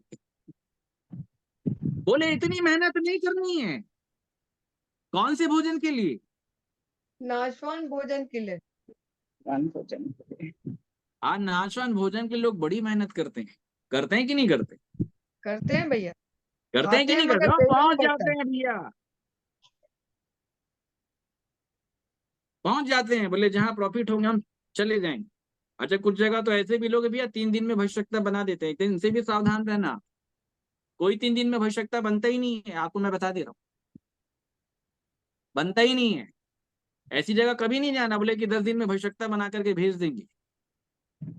बाइबिल नहीं बोलती है ये बात, इसको याद रखिएगा। तो आप बच के रहिएगा, ये सारी बातें जो है बाइबल से बाहर है। ये वही लोग हैं जिनको बहुत कुछ अपने नाम के लिए पाने की इच्छा होती है, याद रखिएगा। लेकिन ऐसा नहीं है। परमेश्वर का आत्मा जिसको चाहता है उसको समर्पण के आधार पे उतना देगा। हमारे या आपके बोलने से किसी को नहीं देता मेरे प्रियो, याद रखिएगा। बात समझ रहे हैं आप? जी भैया। ये भीड़ वापस हो गई। क्या हो गई? वापस हो गई। लेकिन आज लोग भीड़ को सलाम कर रहे हैं। क्या कर रहे हैं? भीड़ को सलाम कर रहे हैं। प्रभु यीशु मसीह भीड़ को सलाम नहीं किया। अच्छा, 12 चेले भी आए ना, तो उन लोग भी जब भीड़ को जाते हुए जब देखे ना, तो उतना अकल तो उनको भी आ गया था। इसलिए उन लोगों ने भी अफसोस जाहिर नहीं किया कि प्रभु ये कहाँ जा रहे हैं, इनको रुकवा लो, इनको ले आओ, और इतनी भीड़ चले जाएगी तो हमारा नाम फ्रेम खराब हो जाएगा प्रभु। बिल्कुल नहीं। उनको मालूम है ये खाली लोग रोटी वाले लोग हैं। कैसे लोग हैं? रोटी वाले। हाँ, ये रोटी खाने के लिए हैं। बोले तुम मुझे इसलिए नहीं ढूंढते हो कि तुमने आश्चर्य कम देखे, वरन तुम रोटियों के लिए आते हो। बोलो किसके लिए आते हो? रोटियों के लिए ये आते हैं। हीलिंग मिनिस्ट्री आज रोटी के लिए चल रही है। किसके लिए? रोटी के लिए। रोटी मतलब समझ रहे हैं ना? जीविका, हाँ, जीविका के लिए। रोटी को बाइबल में भोजन बताया गया है। इसके लिए भोजन, रोटी। बड़े ध्यान के साथ सुनिएगा, रोटी को बाइबल में भोजन बताया गया। एक तो प्रभु यीशु मसीह ने अपने आप को स्वर की रोटी कहा, एक संसार की रोटी भी है। स्वर की रोटी खाना है, संसार की रोटी नहीं खाना। संसार की रोटी को भी भोजन बताया गया, स्वर की रोटी को भी भोजन बताया गया। और भोजन की परिभाषा क्या है? इच्छा और काम। मेरा भोजन यह है कि अपने भेजने वाली की इच्छा के अनुसार चलूं, उसके काम को पूरा करूं। शद्रक मेशक अबेदनगो ने बोल दिया हम राजा का रोटी नहीं खाएंगे, हम राजा का भोजन नहीं खाएंगे। बात आई समझ में? बोले नाशवान भोजन हम उसको नहीं खाएंगे। बात आ रही समझ में? तो भीड़ जो आ रही है वो अपनी रोटी मतलब अपनी इच्छा और अपनी काम के लिए आ रही है कि पास्टर साहब फलाना चीज के लिए प्रार्थना कर दो। अपनी इच्छा अपने काम के लिए आ रही है भीड़, इसको याद रखिए। किसके लिए आ रही है? अपनी इच्छा अपने काम के लिए आ रही अपनी है। इच्छा। और उनको परमेश्वर के काम से लेना देना नहीं है। जो बाइबल में लिखा है कि परमेश्वर अपनी इच्छा के मत के आधार पे काम करता है, उससे लेना देना नहीं है। सबको अपनी इच्छा मनवानी है। कौन सी इच्छा? अपनी इच्छा। सबको प्रोफेसी सुनना है अपने लिए कुछ बेस्ट, और कोई बोल दे खड़ा करा करके भीड़ में से, कोई बोल दे भाई शक्ति, अगर यही बोल दे कि सुनीता सिस्टर को बोल दे, ओ सिस्टर आप स्टैंड अप, खड़े हो जाओ, वो परमेश्वर का आत्मा मुझे दिखा रहा है, तुम लाखों के बीच में प्रचार करने वाले हो, मैं भीड़ को देख रहा हूं, तो क्यों नहीं बोलोगे बाबा चिल्ला के प्रेज द लॉर्ड? क्यों नहीं बोलोगे? अरे वाह, इसे कहते हैं ह्यूमन नेचर। आप हमेशा अपने लिए पॉजिटिव सुनना चाहते हैं। क्या सुनना चाहते हैं? पॉजिटिव। बड़ी चीज, आपका ये काम होने वाला है, आपका पैसा आने वाला है, आपका घर बनने वाला है, आपको वीजा मिलने वाला है, आपका बच्चा विदेश जाने वाला है, एटीएम कार्ड के अंदर भी पैसे आ रहे हैं, परमेश्वर डाल रहा है, देखो देखो देखो। किसको अच्छा नहीं लगता रे बाबा? अभी आपके मोबाइल में मैसेज आ जाए कि 10,000 आपके अकाउंट में क्रेडिट कर दिए गए हैं, किसको मैसेज देख के अच्छा नहीं लगे? बात कुछ आ रही समझ में? लेकिन कोई शरीफ आदमी होगा ना तो बोलेगा 10,000 आया तो आया कहां से भाई, ये तो हमारा पैसा है ही नहीं, हमने किसी को भेजने के लिए बोला, गलती से आया होगा किसी और का होगा, हमारा नहीं, अगले दिन जाके बैंक में रिटर्न। बात कुछ आ रही समझ में? लेकिन ये ह्यूमन नेचर है। जो आपको अच्छा लगेगा, कोई अगर आपके लिए कुछ अच्छा बोल दे, इसी को बोलते हैं लुभावनी बातें। क्या बातें? भावनी बातें। अच्छा, मसीह की कोई भी बात ऐसी नहीं है ना, आप मेरे को एक आध जगह बता दो जहाँ पे प्रभु यीशु मसीह ऐसे बोलता है, मेरे को दिखा रहा परमेश्वर तेरे को बहुत बड़ा प्रचारक बनाएगा, एक आध जगह दिखा दो। नहीं ऐसी बोलते थे प्रभु यीशु मसीह? नहीं ऐसी बोलते थे, ऐसी हाथ लहरा करके पूरे हजारों लोग को, सैकड़ों लोग को गिरा देते, ऐसी करते थे प्रभु यीशु मसीह। ये कौन सा तरीका है भाई? कौन सा तरीका है? क्या कर रहे हैं लोग आज? लोगों को मालूम ही नहीं कि पवित्र आत्मा का तरीका क्या है। पवित्र आत्मा कब आता है, कैसे आता है? पवित्र आत्मा जब उतरता है, उसके सिम्टम्स क्या है, उसके लक्षण क्या है? वो जब उतरता है आरंभिक कण में तो क्या होता है? वो जब बढ़ाता है तो क्या होता है? किसी को कुछ मालूम नहीं। इसलिए तो पौलुस कुरिन्थियों के लोगों को बोलता है, हर आत्मा की प्रतीति मत करो भाई। ऊपर बहुत लोग बैठे हुए हैं, बताता है। एक तो स्वर्गीय पिता बहुत ऊपर बैठा है, लेकिन उसके नीचे भी कोई बैठा है, वो भी ऊपर में बैठा है। वो आकाश से तुमको दिया जा रहा है, तुम लिए जा रहे, तुमको मालूम ही नहीं कि कहां से आ रहा है। चिन्ह चमत्कार कहां से दिखाए जा रहे हैं? आकाश से, स्वर्ग से करके नहीं लिखा हुआ है, इसको याद रखिएगा। और परमेश्वर आकाश में नहीं है मेरे प्रियो। अगर आकाश में होता तो आकाश यहां से दिखता है, दिखता है कि नहीं दिखता है आकाश? दिखता। दिखता। बात कुछ आ रही समझ में? स्वर्ग दिखता है? नहीं दिखता। नहीं याद रखिएगा, वो भेद है, वो नहीं दिखेगा। लेकिन आकाश आपको दिखने के बाद में भी नहीं दिखता है, मालूम है आपको? क्योंकि बाइबल ने बताया अधर्म भी एक भेद है। लोग पहचान पाए शैतान के काम को, नहीं दिख रहा है। बताइए समझ में? वो नहीं दिख रहा है, दिखते हुए भी नहीं दिख रहा है। तो जब वो नहीं दिख रहा तो परमेश्वर का दिखना तो बहुत दूर की बात है।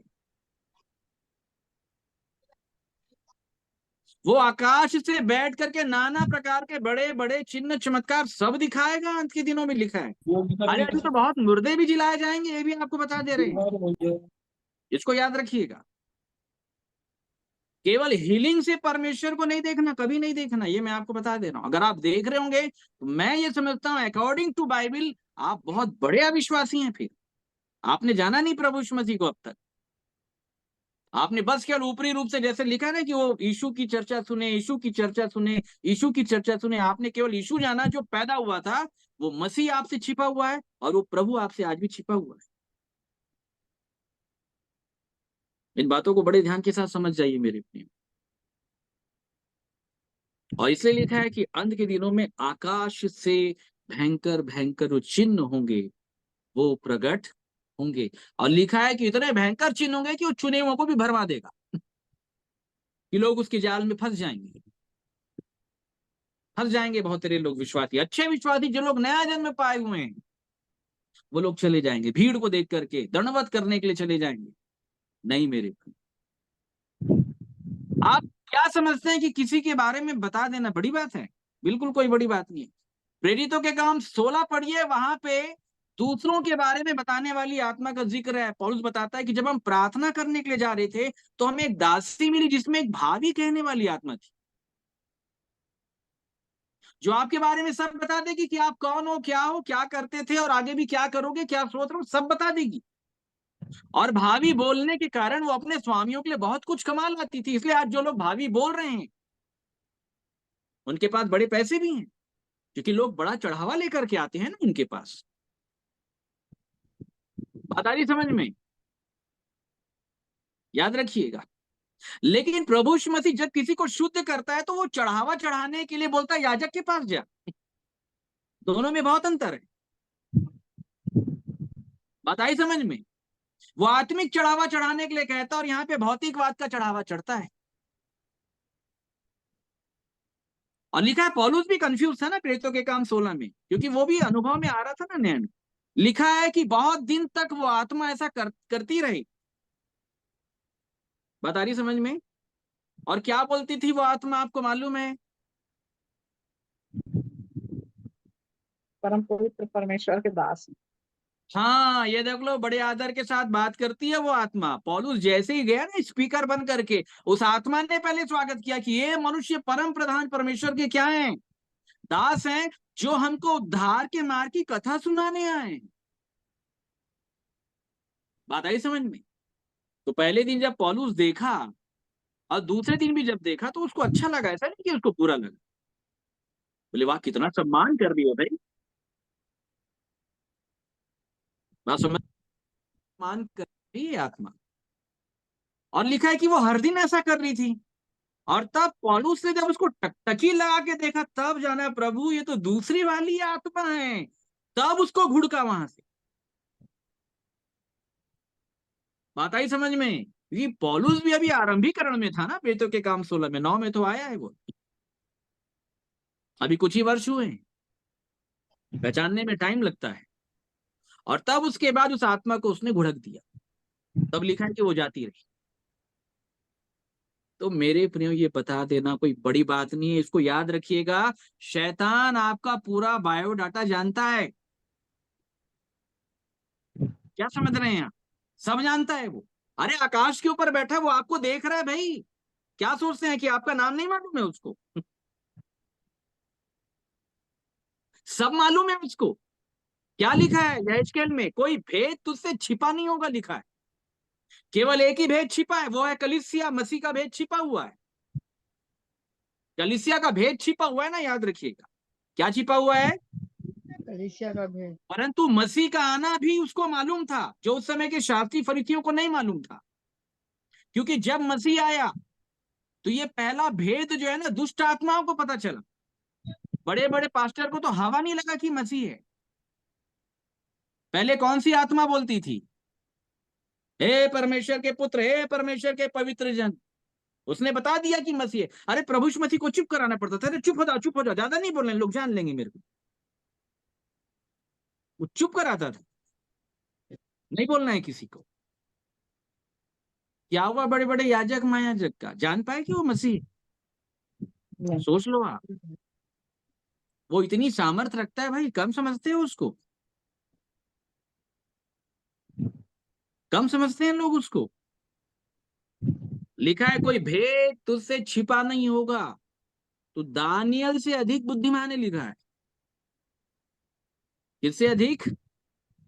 दानियल से दानियल अधिक। का। बड़ी चतुराई के साथ, बुद्धि के साथ, ज्ञान के साथ लेन देन किया भाई। बड़ा दिमाग चलाया तूने। वहां भी उसको, उसकी तारीफ की गई है।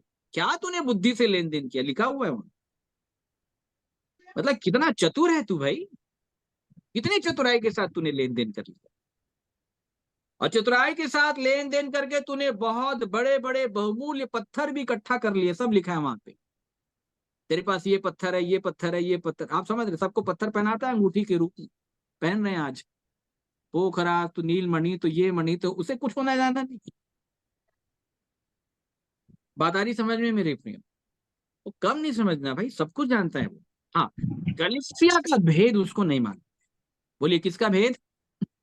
कलीसिया के। कलीसिया का भेद नहीं मालूम। ये मालूम है कि मसीह आएगा, लेकिन मसीह कलीसिया कैसे बनाएगा ये भेद उसको नहीं मालूम। इसलिए पौलुस बोलता है कि कुछ लोग चुपके से हम में आ मिले हैं ताकि उस स्वतंत्रता का भेद लें, और भेद लेने के बाद हमको दास बनाए।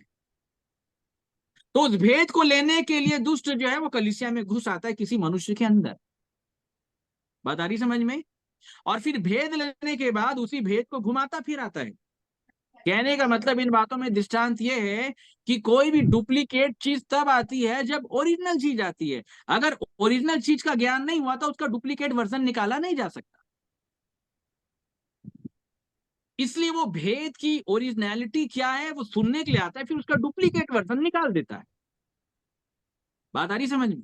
तो पौलुस बोलता है वो भेद लेने के लिए आता है। क्या लेने के लिए आता है? भेद लेने। ये मैं आपको बता देता हूँ मेरे प्रियो, जो बातें हम सुन रहे हैं ना, ये मैं अपने लिए नहीं बोल रहा हूं, ये बातें बहुत बड़ी है। जो कलीसिया की बात हम सुन रहे हैं, पौलुस ये बोलता है कि पूर्व काल के भविष्यवक्ताओं को, संतानों को ऐसा नहीं बताया गया जो अब परमेश्वर ने अपने लोगों के ऊपर, पवित्र प्रेरितों के ऊपर प्रकट किया। बात समझ रहे हैं? ताकि कलीसिया के द्वारा, बोलिए किसके द्वारा? कलीसिया के द्वारा। ताकि परमेश्वर की कलीसिया के द्वारा, उस प्रेरित के द्वारा और कलीसिया के द्वारा परमेश्वर के विभिन्न प्रकार का ज्ञान उस स्वर्गीय स्थान में जितने लोग बैठे हैं सबके ऊपर प्रकट किया जाए। बात आप समझ रहे हैं? आपको ये सुन के आश्चर्य होगा, लेकिन ये बाइबल में लिखा हुआ है। यह हिजकियेल, दानियल की किताब आप पढ़ें, परमेश्वर ने लिखने के लिए बोल दिया। दानियल पूछा था प्रभु ये बात कब होगी, तो परमेश्वर ने बोल दिया तू चुपचाप सो जा, तू मर जाएगा कुछ दिन के बाद, ये बातें तेरे लिए नहीं। तो उसने लिख तो दिया, लेकिन उसको ये नहीं मालूम है कि ये बातें कब के लिए है और इन बातों का अर्थ क्या। दानियल को नहीं मालूम, क्योंकि परमेश्वर ने बस केवल लिखवा दिया। बोलिए क्या कर दिया? लिखवा दिया। लेकिन आज उन्हीं दानियल की बातों को जब परमेश्वर अपनी आत्मा में किसी प्रेरित या कलीसिया के अंदर होके जब प्रकट करता है, तो ऊपर से दानियल भी आनंदित होता है, पिताजी क्या बात बोले थे आप। ये सब लिखा हुआ है मेरे प्रिय। इन बातों को स्वर्गदूत भी बड़ी ध्यान के साथ देखने और सुनने की लालसा करते हैं। तो सोचिए ज्ञान कितनी ऊपर लेवल का होगा। बात आ रही समझ में मेरे प्रिय? पतरस ये बता रहा था कि जिन भविष्यवक्ताओं ने इन बातों को जांच पड़ताल करके लिखा, बोले उन्होंने उन बातों की भी जांच और पड़ताल करने की आवश्यकता की। उनके अंदर ढूंढ थी कि परमेश्वर का आत्मा जो उनमें था वो आने वाले कैसे समय की ओर संकेत करता है, इन बातों का क्या अर्थ होगा, ये बातें कब होंगी, कैसे होंगी, बहुत जांच पड़ताल कर रहे थे। और इन बातों को स्वर्गदूत भी बड़े ध्यान के साथ देखने और सुनने की लालसा करते हैं। बात समझ में आ रही मेरे प्रिय? और इसलिए याद रखिएगा, इन बातों को बिल्कुल स्थान नहीं देना। ये बहुत छोटी सी बात है, हीलिंग है और जो कुछ भी आज कोई बता दे रहा है किसी के बारे, किसी का, ये सब बहुत छोटी सी बात है, बहुत छोटी बात है। बात आ रही समझ में? बहुत छोटी बात है। और ये अंत के समय में लोग निकल आएंगे ऐसे। ये तो बहुत सारे लोग पैदा, और केवल इधर पैदा नहीं हो रहे, अन्य जातियों में पैदा हो रहे हैं, अन्य जातियों में भरमा रहे हैं ऐसे बाबाओं की। टेलीविजन के ऊपर में एक फेस रीडर भी जो आती है, जो मैजिक दिखाती है, सुहानी करके उसका नाम है। आप जो मन में सोचो वो लिख करके बता देगी वो आपको कि आप ये सोच रहे हो। वो आपसे पहले लिखवा लेती है, आप सोच लो और वहां पे जा करके आप डाल दो डब्बे में। आपको अपनी बात चेंज नहीं करनी, तो जो आप सोचे हो आप डब्बे में डाल दोगे, और जो आप सोच के लिखे हो ना वो बता देगी चिट्ठी में क्या लिखा हुआ। मेरे प्रियो बात आप समझ रहे हैं? ये भी चमत्कार है, लेकिन इसको परमेश्वर से मत जोड़ना। जब परमेश्वर ने मूसा को जब मिस्र में भेजा, तो पहला चमत्कार यह था कि लाठी फेंकना सांप बन जाए। इस चमत्कार को देख करके ना फिरौन को आश्चर्यचकित नहीं, बोला छोटा मोटा दिखा रहा है, ये तो हमारे यहाँ के पंडित भी करके दिखा लेते। उसने भी बुलाया अपने पंडितों को, डालो तुम भी अपनी लाठी, अब बताओ इसको, छोटा मोटा चीज दिखा रहे हम। उन लोगों ने फेंका और बना दिया सांप। बात आई समझ में? मतलब इन बातों में दृष्टांत है कि भाई उतना तो वो भी करता है, उसके बाद मूसा ने बहुत सारे चमत्कार दिखाए, उन चमत्कार को पंडितों ने भी करके दिखा दिया, उस समय के जादूगरों ने करके दिखा दिया। लेकिन उसके बाद जब परमेश्वर ने उद्धार की बातों का विराट दर्शन, विराट स्वरूप जब देना बोलना आरंभ किया ना, तब उन्होंने हाथ जोड़ लिया, बोला ये काम हम लोग नहीं कर पाएंगे, ये परमेश्वर का है। बात समझ रहे हैं मेरे प्रिय? और परमेश्वर की विराट बातों का दर्शन क्या है? वो अपने लोगों को मिस्र से छुड़ा लेता है। मेरे प्रियो, इन बातों को याद रखिएगा। मैं आपको एक चीज बता रहा हूं, मूसा ने इतने चिन्ह चमत्कार दिखाए, यहां तक ओले गिरे। कौन से ओले? आग वाले। बोलिए कौन से वाले? आग वाले ओले गिरे। इजराइलियों ने विश्वास किया? आपसे पूछ रहे हैं, इजराइलियों ने किया विश्वास? मूसा लाठी को सांप बना दिया, नील नदी का पानी लाल हो गया, कुटकियों को ले आया, डांसों के झुंड को ले आया, आग के ओले बरसा दिए। मैं आपसे पूछ रहा हूं, इजराइलियों ने कितना विश्वास किया? मेरा प्रश्न है आपसे। नहीं किया, थोड़ा किया। जल्दी बताइए, इजराइलियों ने विश्वास किया कि नहीं किया? थोड़ा किया, अरे किया कि नहीं किया? किया। नहीं किया। कुछ विश्वास नहीं किया। नहीं किया। बात समझ रहे हैं आप? लेकिन रोमांचित जरूर हुए होंगे। क्या हुए होंगे? रोमांचित। रोमांचित। बोले भैया हमारे तरफ से एक भविष्यवक्ता आया, बोले भैया लाठी फेंक के सांप बना देता है। लेकिन ज्यादा नहीं हुए, बोले क्योंकि यहाँ के पंडित भी तो उतना दिखाई लेते हैं। बोले ये हमारे भी बाबा करते हैं, उनके भी बाबा करते हैं। बोले अंतर ज्यादा नहीं है। लेकिन बड़े बड़े चमत्कार दिखाया, फिरौन को हिला दिया। फिरौन हिल गया, ऐसा नहीं कि फिरौन नहीं हिला। इजरायली रोमांचित हुए, लेकिन तो भी वो मिस्र छोड़ने के लिए तैयार नहीं थे। बात समझ में आ रही है आपको? इजरायली मिस्र कब छोड़े? अपनी इच्छा से मिस्र छोड़े कि नहीं छोड़े इजरायली? इच्छा से तो नहीं छोड़ा। इजरायली अपनी इच्छा से मिस्र छोड़े नहीं। आपको मालूम है इजरायली मिस्र छोड़ने के लिए मजबूर किए गए परमेश्वर की ओर से। क्या किए गए? मजबूर किया गया। बड़े ध्यान के साथ सुनिए। ये घटना मैं आपको इसलिए बता रहा हूं मेरे प्रियो, क्योंकि अभी वर्तमान समय में ये घटना घटित हो रही है, आपको मालूम नहीं है। ये वही समय चल रहा है, और उसका प्रमाण भी मैं आपको धीरे धीरे दे दूं। इजरायली कैसे मजबूर किए गए मिस्र से निकाले जाने के लिए? फिरौन का बेटा जब उसकी मृत्यु हो गई तो फिरौन ने परमेश्वर कहा ने बोला अंतिम विपत्ति में भेज रहा हूं। बोलिए कौन सी विपत्ति? अंतिम। अंतिम विपत्ति। और अंतिम विपत्ति किसकी थी? मृत्यु की थी। मृत्यु। और परमेश्वर ने बहुत बड़ी बात मूसा से कही, बोले तू अपने लोगों को बोल देना, मेमना काट लेंगे, बलि चढ़ा लेंगे, उसका लहू अपने चौखट के ऊपर ऊपरी सिरे पे लगा लेंगे, मैं आधी रात को चलूंगा। बात समझ रहे हैं मेरे प्रियो? कैसे चलूंगा? आधी रात को चलूंगा। हाँ, मैं आधी रात को मिस्र से होकर हाँ चलूंगा। फिर उसके बाद क्या होगा? जिस जिस घर में जिस घर के उसमें अलंग में लहू की छाप होगी उस घर को छोड़ दूंगा बोला। और बाकी हर घर के जानवर, पहलौठे जानवर, सब जितने पहलौठे सबको मर जाएंगे। लिखा है निर्गमन 11:4 में, फिर मूसा ने कहा यहोवा इस प्रकार कहता है कि आधी रात के लगभग मैं मिस्र देश के बीच में होकर चलूंगा। बड़े ध्यान के साथ सुनना। और जब मैं चलूंगा,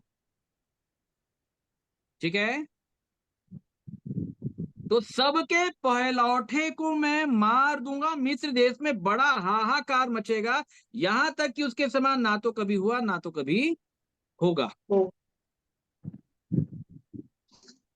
कौन सा टाइम है? बोलो। आधी रात। आधी रात। और आपको मालूम है नए नियम में भी प्रभु यीशु मसीह अपने आगमन से संबंधित कहा था कि मनुष्य का पुत्र कब आएगा? आधी रात शब्द आया है। और ये आज मैं आपको आत्मा की उपस्थिति में बता दे रहा हूं कि अभी बाइबल के आधार पे आधी रात का समय चल रहा है। किसका समय चल रहा है? आधी रात का। और आधी रात को परमेश्वर ने इजरायलियों को निकालने के लिए मृत्यु को भेजा। किसको भेजा? मृत्यु को भेजा। मृत्यु। इसको याद रखिएगा। बोले जिस जिस घर की चौखट में उसका ब्लड दिखाई देगा उस घर को मैं लांग दूंगा। बात आ रही समझ में? मतलब मेरा पैर अगर पड़ गया, सुनिएगा ध्यान से, बहुतों के लिए जीवन के निमित्त जीवन की सुगंध और बहुतों के लिए मृत्यु के निमित्त मृत्यु की गंध भी हम ही है, बोलता है पौलुस। यही प्रचार लोगों को स्वर्ग लेकर के जाएगा और इसी प्रचार को लोगों ने नहीं माना तो नरक जाना भी यहीं से डिसाइड हो जाएगा। ये पौलुस बता रहा था। नहीं मानने वालों के घर में अगर यहोवा के पैर पड़ेंगे तो मृत्यु हो जाएगी। बात आ रही समझ में? नहीं मानने वालों के घर में अगर पैर पड़ गए तो मृत्यु हो जाएगी। इसको याद रखिएगा। और आधी रात को क्या हुई? मृत्यु। वो उसने कहा कि आधी रात को सब मरने लग जाएंगे, उसके बाद तुमको निकलना है। बोलो क्या करना है? निकलना है। अच्छा नहीं निकलते ना, बड़े ध्यान के साथ सुनिएगा। अगर नहीं निकलते तो वो इजरायली भी मारे जाते जिन लोगों ने लहू का अंगीकार किया है। ये इब्रानियों में लिखा हुआ है। क्योंकि वो परमेश्वर के पुत्र के लहू को अपने पैर से रौंदने वाले ठहरते। मतलब इन बातों में दृष्टांत यह है कि जिसने लहू का अंगीकार किया वो निकले, और लहू का अंगीकार करने के बाद अगर नहीं निकला तो लहू के रौंदने वाले ठहरेंगे आप। और लिखा है फिर वो भारी दंड के योग्य होगा। बात समझ रहे हैं मेरे प्रियो? तो इजरायली जो है वो मृत्यु से घबरा करके निकले। बोलिए कहां से घबरा के निकले? मृत्यु से घबरा कर उनको मालूम है कि भाई यहाँ सब जगह मृत्यु फैल रही है और अगर हम यहाँ पे रहे तो ये मृत्यु हमको भी डस लेगी। और तब लिखा है कि यहोवा ने हाथ पकड़ के जबरदस्ती निकाला। लिखा वो बरबस निकाले गए, लिखा हुआ है। कैसे निकाले गए? बरबस निकाले गए। बरबस। लूत भी कैसे निकाला गया? बरबस निकाला गया। स्वर्गदूतों ने उसका हाथ पकड़ करके खींचा। मेरे प्रियो आज का भी ये प्रचार जो इस अंतिम समय में आपके सामने किया जा रहा है, आपको हाथ पकड़ के खींचने के लिए। ये आधी रात का समय चल रहा है। बोलिए कौन सा समय चल रहा है? आधी रात।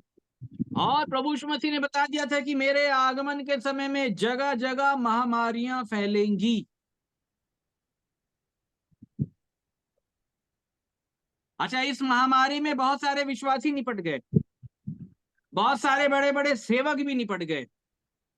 अच्छा जो बच गए वो अच्छे, मैं ये नहीं बोल रहा। अच्छा ये बात बिल्कुल सही है कि सबसे पहली बात परमेश्वर के लोगों का महामारी से खत्म होना अच्छी बात नहीं है। इसको याद रखिए। समझ रहे हैं आप? क्योंकि यहोवा महामारी से बचाने वाला परमेश्वर है। और ये भी लिखा है अगर तुम मेरी बात नहीं मानोगे तो मैं महामारी लाके तुमको मार भी दूंगा। निर्गमन 16 में लिखा हुआ है। बात आ रही समझ में? प्रभु यीशु मसीह ने कहा जब तुम इन बातों को होते देखो तो समझ लेना कि दूल्हा द्वार पर खड़ा है। दूल्हा द्वार पर खड़ा है। मत्ती 25 में उसने कहा आधी रात को धूम मची, दूल्हा आ रहा है। धूम कब मची? आधी रात। ये आधी रात का समय फिर से आ गया है। बड़े ध्यान के साथ सुन लें। बोले जैसा उस समय होता था वैसे अब भी होगा। इसको याद रखिएगा। और इस आधी रात के समय के बारे में प्रभु यीशु मसीह ने क्या बताया? दूल्हा आधी रात को आएगा। कब आएगा? आधी रात को धूम मची।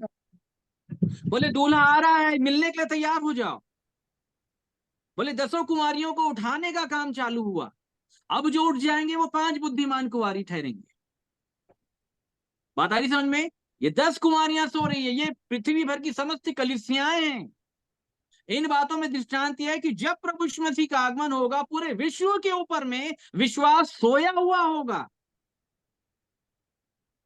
इसलिए प्रभु यीशु मसीह ने कहा कि क्या मनुष्य का पुत्र जब आएगा तो क्या पृथ्वी पर विश्वास पाएगा? नथिंग, नहीं पाएगा वो।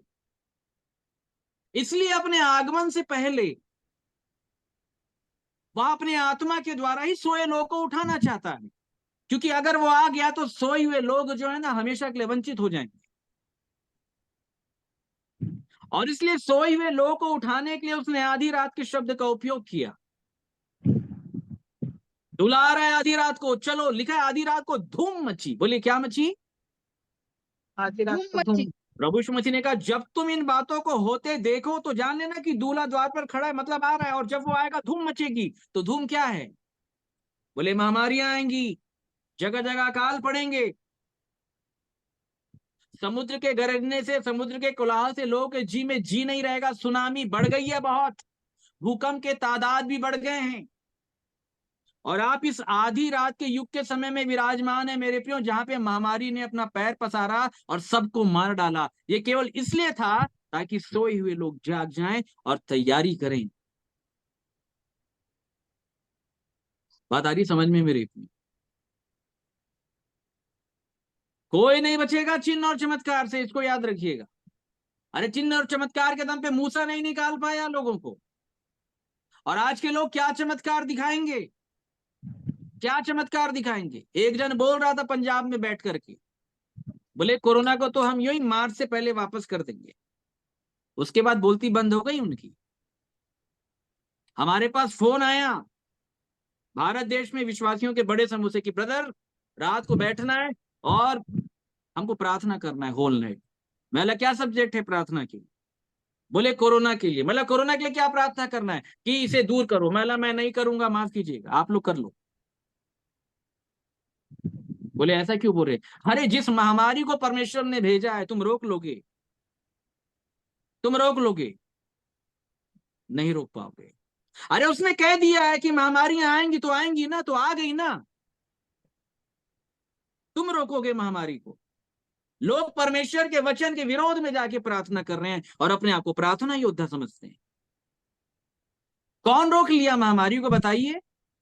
आवश्यकताओं ने घुटने टेक दिए, प्रॉफिट लोगों ने, प्रेरितों ने, जो संसार के प्रेरित कहलाते, घुटने टेक। हमने नहीं टेका। हमको मालूम है ये परमेश्वर ने भेजा है और लोगों को ठीक करने के लिए भेजा है। हमने प्रार्थना की कि प्रभु दया करना हमारे ऊपर कि हम निर्दोष बने। जब मेरी प्रजा के लोग नम्र हो जाएं, दीन हो जाएं और अपनी बुरी चाल से फिर करके मुझसे प्रार्थना करेंगे, क्षमा मांगेंगे, तो मैं महामारी को वापस ले। बात आई समझ में? ठीक हो जाएगी फिर बात। लेकिन इस महामारी के बीच में अपने आप को ठीक करना था। किसको ठीक करना था? अपने आप को। तो आप गलत प्रार्थना करने में लग गए थे भाई साहब कि महामारी रोक दो। ये प्रार्थना गलत थी। बाइबल में क्या लिखा है?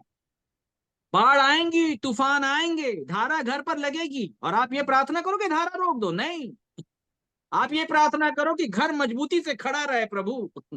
तब तो परमेश्वर की महिमा है। सबके घर गिर गए, मेरे घर खड़े हैं, इसमें महिमा है। तो हम उल्टी प्रार्थना करते हैं, प्रभु इसको रोक लो, प्रभु इसको बचा लो। आपने ठेका लिया बचाने का? आप बचा लोगे उसको? आपको किसने कह दिया कि अमुक व्यक्ति को बचाना है? किसने कह दिया भाई? अरे इजराइल की भेड़ें ही बचेंगी। क्या सोचते हैं आप कि आप किसी के पास चले जाएंगे बच जाएगा वो? नहीं। इसलिए अपनी इच्छा, अपने मत से कभी टारगेट नहीं बनाना है कि इसको मेरे को प्रभु में लाना है। कभी नहीं बना। बात समझ रहे हैं मेरी? अरे अच्छे जानकार ये बोलते हैं मैं बोने चलता हूं, मेरे को खुद को नहीं मालूम कि कौन उगेगा कौन नहीं उगेगा। आप कैसे दावा करके बोल सकते हैं कि इसको लाना है? जब आप ये दावा करते हैं कि इसको लाना है, इसको बचाना है, वो आपका मैं, आपका अहंकार, तब ये बातें साबित हो जाती है कि आप अपनी इच्छा से कर लीजिए। ऐसा नहीं होता। प्रभु यीशु मसीह ने क्या कहा? अन्य जातियों के पास नहीं जाना, सामने के किसी नगर में प्रवेश नहीं करना, परंतु इजराइल के घराने की खोई हुई भेड़ के पास ही जाना। वही बचेगा जो इजराइल के घराने की खोई हुई भेड़ है। मैं कहीं भी पहुंच जाऊंगा तो लोग नहीं बचेंगे। अरे प्रभु यीशु मसीह तो गया बहुत लोग के पास, क्या सब लोग बच गए? वचन तो सब लोगों ने सुना, क्या सब बच गए? बात आई समझ में मेरी प्रियो? बस केवल उसकी भेड़ें बचे। हम इतने नियम को जानते हैं मेरे प्रियो, इसलिए हम इससे बाहर बात नहीं करते हैं, क्योंकि इससे बाहर अगर आप बात करते हैं तो लिखा है वो बुराई से होता है, वो परमेश्वर के विरोध में होता है। बात आ रही समझ में मेरे प्रियो? ये वो समय चल रहा है मेरे प्रियो, आधी रात का उठने का समय है। अब हम कलीसिया तो जरूर कहलाते हैं, लेकिन सोई हुई कलीसिया है। बात समझ रहे हैं मेरे प्रियो? सोई हुई कलीसिया। और इसलिए प्रभु यीशु मसीह ने कहा कि मेरे आगमन से पहले मैं इनको उठाऊंगा। क्या करूंगा? उठाऊंगा। मैं नहीं उठाऊंगा। कैसे उठाऊंगा? धूम मचाऊंगा आधी रात को। धूम क्या है? ये महामारियां आएंगी।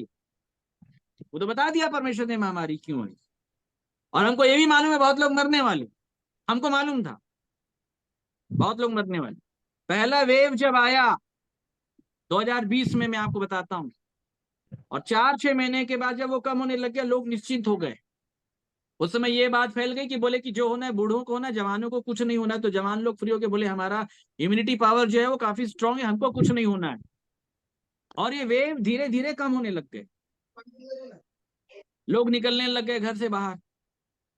हमारे साथ एक अजय पाइक जी आते हैं, कभी वो सामने होंगे तो वो गवाही देंगे। हम एक दिन नवंबर के महीने में, नवंबर और दिसंबर के महीने में हम ये बात कर रहे थे कि मैं बोला भैया महामारी आई, जिस प्रकार से महामारी का एक बड़ा रूप दिख रहा था, लोगों को हिला करके महामारी ने रख दिया था कि लोग मर रहे हैं, सांस की प्रॉब्लम हो जा रही, लेकिन उतना बड़ा हाहाकार कुछ मचा नहीं भैया। बोले भैया भी, बोले हाँ भैया ठीक बोलो। और मैं बोला ऐसा हो नहीं सकता कि परमेश्वर की ओर से कोई चीज आए और हाहाकार मचा करके ना जाए। उसी दिन हमने दिसंबर के महीने में ये बातचीत की कि भले ये वेव कम होते दिख रहा है, लेकिन ये बड़ी आफत के साथ दोबारा आएगा। और उसके बाद किसी को मालूम नहीं था कि वो अलग वेरिएंट लेकर के आएगा, लेकिन हमको ये बात उसी समय पता चल गई कि दोबारा। ये दिसंबर का महीना था मेरे पे। और दिसंबर के एंडिंग टाइम से जो ईसाइयों का त्योहार होता है ना, याद रखिएगा, हर साल कोरोना का वेरिएंट जो बदला है वो दिसंबर के महीने में बदला है। आप देख लीजिए, क्योंकि तुम बड़ा मनमानी करते हो उस दिन। जो बाइबल में नहीं लिखा है तुम वो करते हो। खत्म कर दिया परमेश्वर ने सब। और फिर जनवरी फरवरी के बाद जब वो तरंगे बढ़ी ना मेरे प्रियो, तो अच्छे अच्छे को खत्म कर दी। फिर उसके बात आई समझ में मेरे प्रियो? उसके बाद लोगों को समझ में आ गया कि अरे जवान भी मर रहे हैं, तब जवान भी डर के मारे अंदर। और उसके बाद फिर फेसबुक लाइव में सब जुड़ना चालू किए, बोले मरता क्या ना करता। जवान लोग जुड़ना चालू किए, बोले कि अब तो प्रभु से जुड़ने का समय आ गया। परमेश्वर ने क्या बताया? बाइबल में लिखा, जब मैं काम करूंगा तो कोई काम नहीं कर पाएगा। यहोवा की वाणी। एक छोटा सा वायरस भेज दिया और सबके ज्ञान को बता दिया तुम्हारा ज्ञान कहां तक है। तुम्हारा ज्ञान कुछ नहीं है। परमेश्वर ने इस बातों को साबित कर दिया। एक छोटे से वायरस ने फिरौन के पूरे सिंहासन को हिला दिया। बड़े बड़े सुपर पावर वाली जो कंट्रियां हैं सब हिल गई, पूरा विश्व हिल गया, पूरे देश हिल गए। प्रधानमंत्री का पद हिल गया। सब प्रधानमंत्रियों को, राष्ट्रपतियों को यह घोषणा करनी पड़ी कि बंद करो भाई। आप क्या सोचते हैं कि जब यहोवा मार रहा था मिस्र में रात में, क्या सोच रहे हैं कि ईंट बनाने का काम चालू था? बंद करवा दिया परमेश्वर ने सभी को। बात आई समझ में? कोरोना काल में सब बंद करा दिया। बोले बहुत चिंता करते हो, करवा लो अब शादी। बहुत चिंता कर रहे थे बच्चों की पढ़ाई की, भेज दो अब स्कूल। बहुत चिंता कर रहे थे जॉब की, चले जाओ अब जॉब में। बहुत चिंता कर रहे थे लोग, विदेश जाना है विदेश। पहले लोग गर्व के साथ बताते थे हमारा बच्चा विदेश गया। जब कोरोना आया ना तो लोग छिपाने लगे कि विदेश से आए। बात आई समझ में मेरे प्रिय? सब कुछ परमेश्वर ने तहस नहस कर दिया और ये बता दिया कि प्राण सबसे बड़ा है। तुम्हारी पढ़ाई, तुम्हारी लिखाई, याद रखिएगा, तुम्हारा व्यापार, तुम्हारी नौकरी, तुम्हारा पद, तुम्हारा प्रतिष्ठा, मान सम्मान तुमको कोई नहीं बचाएगा। जब मैं मारना चालू करूंगा कोई नहीं बचाए। बात आई समझने मेरे प्रियो? यही बात प्रभु यीशु मसीह ने बताई। अरे पक्षियों से बड़ा है तुम्हारा मूल्य, रोटी कपड़ा और मकान से बड़ा है तुम्हारा मूल्य। उस मूल्य को समझो। और कोरोना काल ला करके रोटी कपड़ा मकान, व्यापार, स्कूल, संस्थाएं, बड़े बड़े प्रशासनिक पद, पूरे विश्व को परमेश्वर ने क्या कर दिया? बंद। आपको क्या लगता है कि और दोबारा नहीं आएगा? अरे अभी तो ये इसलिए खुला है ताकि सुसमाचार सुनाया जाए। कुछ वर्षों के बाद ये और घातक रूप में आने वाला है। बात समझ रहे हैं मेरे? बाइबल में कोरोना की महामारी को आग बताया गया है। ये रेवलेशन है, ये मैं बताऊंगा नहीं अभी। आग बताया, क्या बताया गया? और आग का संबंध जो है वो सांस से जुड़ा हुआ है बाइबल। इसलिए लोगों को कोरोना काल में ब्रीथिंग की प्रॉब्लम थी, क्योंकि लिखा है यहोवा की सांस जब उन पर चलती है ना तो प्रजा जो है ना वो सूख जाती है। और यहोवा की सांस को ही बाइबल में आग बताया गया। बात आ रही समझ में मेरी प्रिय? लेकिन अब जो महामारी आएगी ना विश्व के ऊपर में, वो गंधक वाली बीमारी आने वाली। महामारी कौन सी वाली? गंधक वाली बीमारी। हाँ याद रखिए, गंधक वाली महामारी आने वाली। अरे बहुत कुछ आने वाला है मेरे प्रियो, लेकिन आप तैयार हो जाए। बात आई समझ में? इतने सारे चिन्ह चमत्कार परमेश्वर ने दिखाए, लेकिन इजरायलियों ने अपना स्थान नहीं छोड़ा। आज भी चिन्ह चमत्कार देखने वाले संसार को छोड़ने के लिए तैयार नहीं है। और इसलिए परमेश्वर ने उस समय भी मृत्यु की महामारी को भेजा, याद रखिएगा। और आज भी वो मृत्यु की महामारी को भेजता है। क्यों? ताकि तुम निकलो, परमेश्वर के लोगों को जाने दो। वो फिरौन के सिंहासन को हिलाएगा, बोलेगा मैं पूरा सब तहस नहस कर दूंगा, तू मेरे लोगों को जाने दे। किसी ने हमसे पूछा कि भैया महामारी कब जाएगी? मतलब जिस दिन परमेश्वर के लोगों के जाने वाली की गिनती पूरी, महामारी खत्म। अगर परमेश्वर ने पूरे विश्व से ये सोच लिया है कि मुझे इस महामारी के दौर में अपने फंसे हुए 50 लाख लोग को निकालना है, तो 50 लाख लोग जैसे ही गिनती पूरी हो जाएगी महामारी खत्म हो जाएगी, और इससे ज्यादा कुछ नहीं। तो बात समझ रहे हैं मेरे प्रिय? ये चिन्ह और ये चमत्कार, इसके कोई नंबर नहीं है। चंगा करने वाले, इनका कोई नंबर नहीं है। भाषा बोलने वाले, इनका कोई नंबर नहीं है। इसको समझिए आप। ये बहुत छोटे लेवल की बात है। तो जो बात छोटे लेवल की, उसको बड़ा मत बनाइए। बात समझ रहे हैं आप? उसको बड़ा बनाने की आवश्यकता नहीं है। इन बातों के ऊपर ध्यान लगाने का मतलब होता है कि ये आपकी ये जो छोटी वाली उंगली है ना, 5वें नंबर की, इसके ऊपर का जो नखून है ना, उसको आप अपने से बड़ा समझने लग गए। याद रखिए, इससे ज्यादा कोई उपयोग नहीं है। पूरी किताबें आप पढ़ लो, इससे ज्यादा कोई उपयोग ही नहीं है उन बातों का, जिसको लोग बड़ा बना करके चलो। अगर बड़ा है मेरे प्रियो तो एक ही बात है, जीवन उद्धार। याद रखिए, जहां कहीं भी परमेश्वर ने प्रेरितों को भेजा, बुलाने के लिए कहा, बोले उनको बुला लेना। वो तुमसे ऐसी बातें कहेंगे, तुमको उद्धार मिलेगा। क्या मिलेगा? जितने भी प्रेरित लोगों ने पत्री लिखी, उन्होंने ये नहीं पूछा कि शारीरिक हीलिंग कितनी कर रहे हो।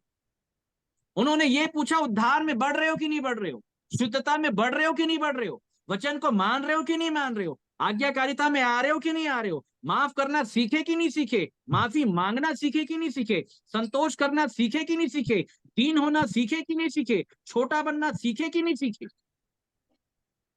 इन बातों के ऊपर बाइबल आधारित है। और आप ध्यान कहां लगा रहे हैं?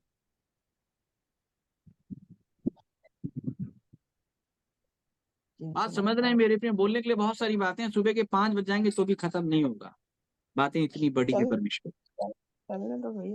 अब एक आखिरी वचन बताएंगे, फिर समाप्त करेंगे। मेरे साथ निकाल लीजिए थिस्सलुनीकियों की पत्री,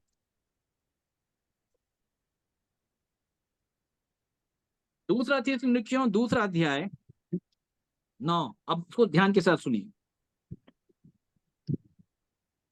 उस अधर्मी का आना शैतान के कार्य के अनुसार सब प्रकार की झूठी सामर्थ बोलो और कौन सी चिन्ह, सामर्थ? झूठी सामर्थ। सामर्थ दिखाएगा वो, लेकिन झूठी है। लेकिन हमको मालूम नहीं, हमको कहीं भी सामर्थ दिखती तो लगता है परमेश्वर कर रहा हो। बात आई समझ में? सामर्थ वो भी दिखाता है लेकिन सच्ची नहीं है, वो झूठी है। इसके लिए आपको सच्चे सामर्थ की परिभाषा जब समझ में आ जाएगी ना, तो ऑटोमेटिक आप जान लेंगे कि ये सामर्थ झूठी। आज के हिसाब से सामर्थ क्या है? इधर देखिए, ताली बजा रहे हैं तो बोले सामर्थ है। कैसी कैसी हरकतें भाई, क्या कर रहे हो? बता रही समझ में आपको? क्या कर रहे हो? ये क्या है भाई? कैसे बजा रहे हैं ताली, मालूम? उनके बजाने का तरीका आप देख लो, आपको समझ में आ जाएगा। बाइबल में ये बताया गया कि कुछ लोग माता के गर्भ से नपुंसक हैं और कुछ लोगों को शैतान ने नपुंसक बना दिया, इसलिए ताली बजा रहे हैं। ये कुछ कर नहीं सकते हैं, देखो शैतान ने ऐसा बना दिया है। आप इन बातों को समझना, ये पवित्र आत्मा का काम नहीं। इसे क्या होता है मेरे को बताओ, आप क्या होता है इससे? यही कर रहे थे प्रभु यीशु मसीह जब पवित्र आत्मा उतरा, यही कर रहे थे चेले, यही कर रही थी कलीसिया। इसको सामर्थ समझ रहे हैं लोग, और ऐसे ऐसे हिल रहे हैं, उसको सामर्थ समझ रहे हैं लोग। उटपटांग हरकतें हैं भाई साहब। मिर्गी के दौरे से बढ़कर कुछ दिखाई नहीं देता। एक अन्य जाति भाई वीडियो देख रहा था, हमारा मित्र था, हमसे पूछा भैया क्या इसको मिर्गी आ गया क्या कर रहा है? अब हम बोले क्या बताएं इसको। अगला जो नहीं जानता बोले पवित्र आत्मा। बोले ये पवित्र आत्मा क्या होता है भाई? पवित्र आत्मा उसको बोला मतलब ये पागल वाली आत्मा है क्या? कौन सी वाली आत्मा? क्या बना दिया है? ये ऐसे होते थे? बिल्कुल नहीं। ये सब परमेश्वर की आत्मा के स्वरूप को बिगाड़ा जा रहा। बता रही समझ में? आप प्रभु यीशु मसीह के तरीके देखिए, वो कैसे काम करता था, आप उसको देखिए। लिखा है मसीह परमेश्वर की सामर्थ, मसीह परमेश्वर का ज्ञान, मसीह अर्थात जीवन। उसने जीवन से परमेश्वर की सामर्थ को प्रकट किया, ना कि हिल के, ना कि डुल के, ना कि ताली बजा के। कहां लिखी है शिक्षा, मेरे को बताओ कि कस कस के ताली बजाना है तो वही पवित्र आत्मा है? कहां लिखा है? लेकिन आज शिक्षाएं हो गई है और यहाँ भीड़ ज्यादा है, क्योंकि पवित्र आत्मा को लेना बड़ा मुश्किल, लेकिन ताली बजाना बड़ा आसान है भाई साहब। आप क्या सोचते हो पवित्र आत्मा ऐसी मिल जाएगा कि रात भर आप प्रार्थना कर दो या किसी को बोल दो तो मिल जाएगा? नहीं। चेलों ने बताया, हम इन बातों के गवाह हैं, और पवित्र आत्मा भी, जिसे परमेश्वर ने उन्हें दिया है जो उसकी आज्ञा को मानते हैं। प्रेरितों के काम 2 में जब चेलों को जब पवित्र आत्मा मिला, यूहन्ना 17 में उसका पूरा आधार है। प्रभु यीशु मसीह ने क्या कहा? मैं संसार के लिए विनती नहीं करूंगा, यूहन्ना 14 में कहा, तुम्हारे लिए विनती करूंगा कि एक सहायक आएगा, वो सर्वदा तुम्हारे साथ रहेगा। तो चेले कैसे थे? यूहन्ना 17 में लिखा है कि हे पिता, तूने जिन लोगों को जगत में से मुझको दिया वे तेरे थे, उन्होंने तेरे वचन को मान लिया। जितने वचन तूने मुझको दिए थे मैंने सब पहुंचा दिया, और उन्होंने सबको मान लिया। तब पवित्र आत्मा मिला केवल 120 लोगों को, लेकिन सुनने वालों की संख्या कितनी थी? लाखों में थी। लेकिन पवित्र आत्मा कितने लोगों के ऊपर उतरा? 120। क्या सोचते हैं आप? आज्ञा मानने वाले लोगों के लिए उतरता है, ऐसे नहीं आता मेरे प्रियो, इसको याद रखिएगा। अच्छा, ऐसे ही अगर कोई आता तो अब आप समझ लेना कौन सा वाला आत्मा है, समझ गए ना आप? और इसलिए पौलुस ने क्या, हर आत्मा की प्रति, हमको तो दिख जाता है भाई पवित्र आत्मा थोड़ी है, और जिनके अंदर वो आत्मा होगा ना दूर से दिख जाता है, ये तो मेरा भाई है। ये कौन है? ये मेरा भाई, ये मेरी बहन है, दिख जाता है। कोई पवित्र आत्मा पा करके दूसरी आत्मा में चला गया, वो भी दिख जाता है, समझ में आ जाता है। मनुष्य की बोली उसका भेद खोल देती है, पतरस के बारे में लिखा हुआ। जानने वाला व्यक्ति इनकार करने लग जाए, वो भी दिखता है, इसको याद रखिएगा, सब समझ में आता है। तो सधर्मी का आना, शैतान के कार्य के अनुसार सब प्रकार की झूठी सामर्थ, चिन्ह और अद्भुत काम के साथ और नाश होने वालों के लिए अधर्म के सब प्रकार के धोखे के साथ होगा, क्योंकि उन्होंने सत्य से प्रेम नहीं किया जिससे उनका उद्धार होता। आज लोगों का सत्य से प्रेम नहीं है, लेकिन चिन्ह चमत्कार, इससे बड़ा प्रेम है, अद्भुत काम के साथ बड़ा प्रेम है, सामर्थ्य के साथ, झूठी सामर्थ्य के साथ बड़ा प्रेम है। तो परमेश्वर जी बोल रहे इससे तो इनका उद्धार होगा नहीं, उद्धार तो सत्य से होता है। क्या कहा प्रभु यीशु मसीह ने? तुम सत्य को जानोगे, सत्य तुम्हें स्वतंत्र करेगा, सत्य तुम्हें पवित्र करेगा, सत्य तुम्हें सिद्ध करेगा। और सत्य क्या है? वचन। तो आज लोग को सत्य वचन ना सुनना है, ना जानना है, ना समझना है, ना अंगीकार करना है, लेकिन ये है कि चिन्ह चमत्कार जो चल रहा है भैया वो चल। तो समझ रहे हैं मेरे प्रेम, इन बातों में उद्धार नहीं मेरे प्रेम। अगर ये बातें अगर मैं इतनी दृढ़ता के साथ अगर आपको बोलता हूँ तो केवल डांट के लिए मैं नहीं बोलता, मैं इसलिए बोलता हूँ ताकि आप इन बातों को जाने कि बाइबल इन बातों का समर्थन नहीं करती। इसको याद रखिएगा। तो अच्छा है, परमेश्वर हम सबकी सहायता करें मेरे प्रियो। समय हो चला है, तो आगे प्रिय भाई कमलेश आप अगुवाई करें। और अभी हमारा विषय अधूरा है मेरे प्रियो, विषय बहुत बड़ा है ना, इसको याद रखिएगा कि चिन्ह चमत्कार बाइबल किसे बताती है और यीशु के ऊपर विश्वास करने वाले लोग कौन हैं, और यीशु को प्रभु और मसीह जानकर विश्वास करने वाले लोग कौन हैं, दोनों में अंतर है। सो अच्छा है, परमेश्वर हमारी सहायता करें मेरे प्रियो। कल भी इन बातों के प्रकटीकरण के साथ हम अवश्य मिलें। तो अभी आप लोग के पास समय होगा, आप अपनी बातों को रख सकते हैं। Praise the Lord. आप सभी को जय मसीह।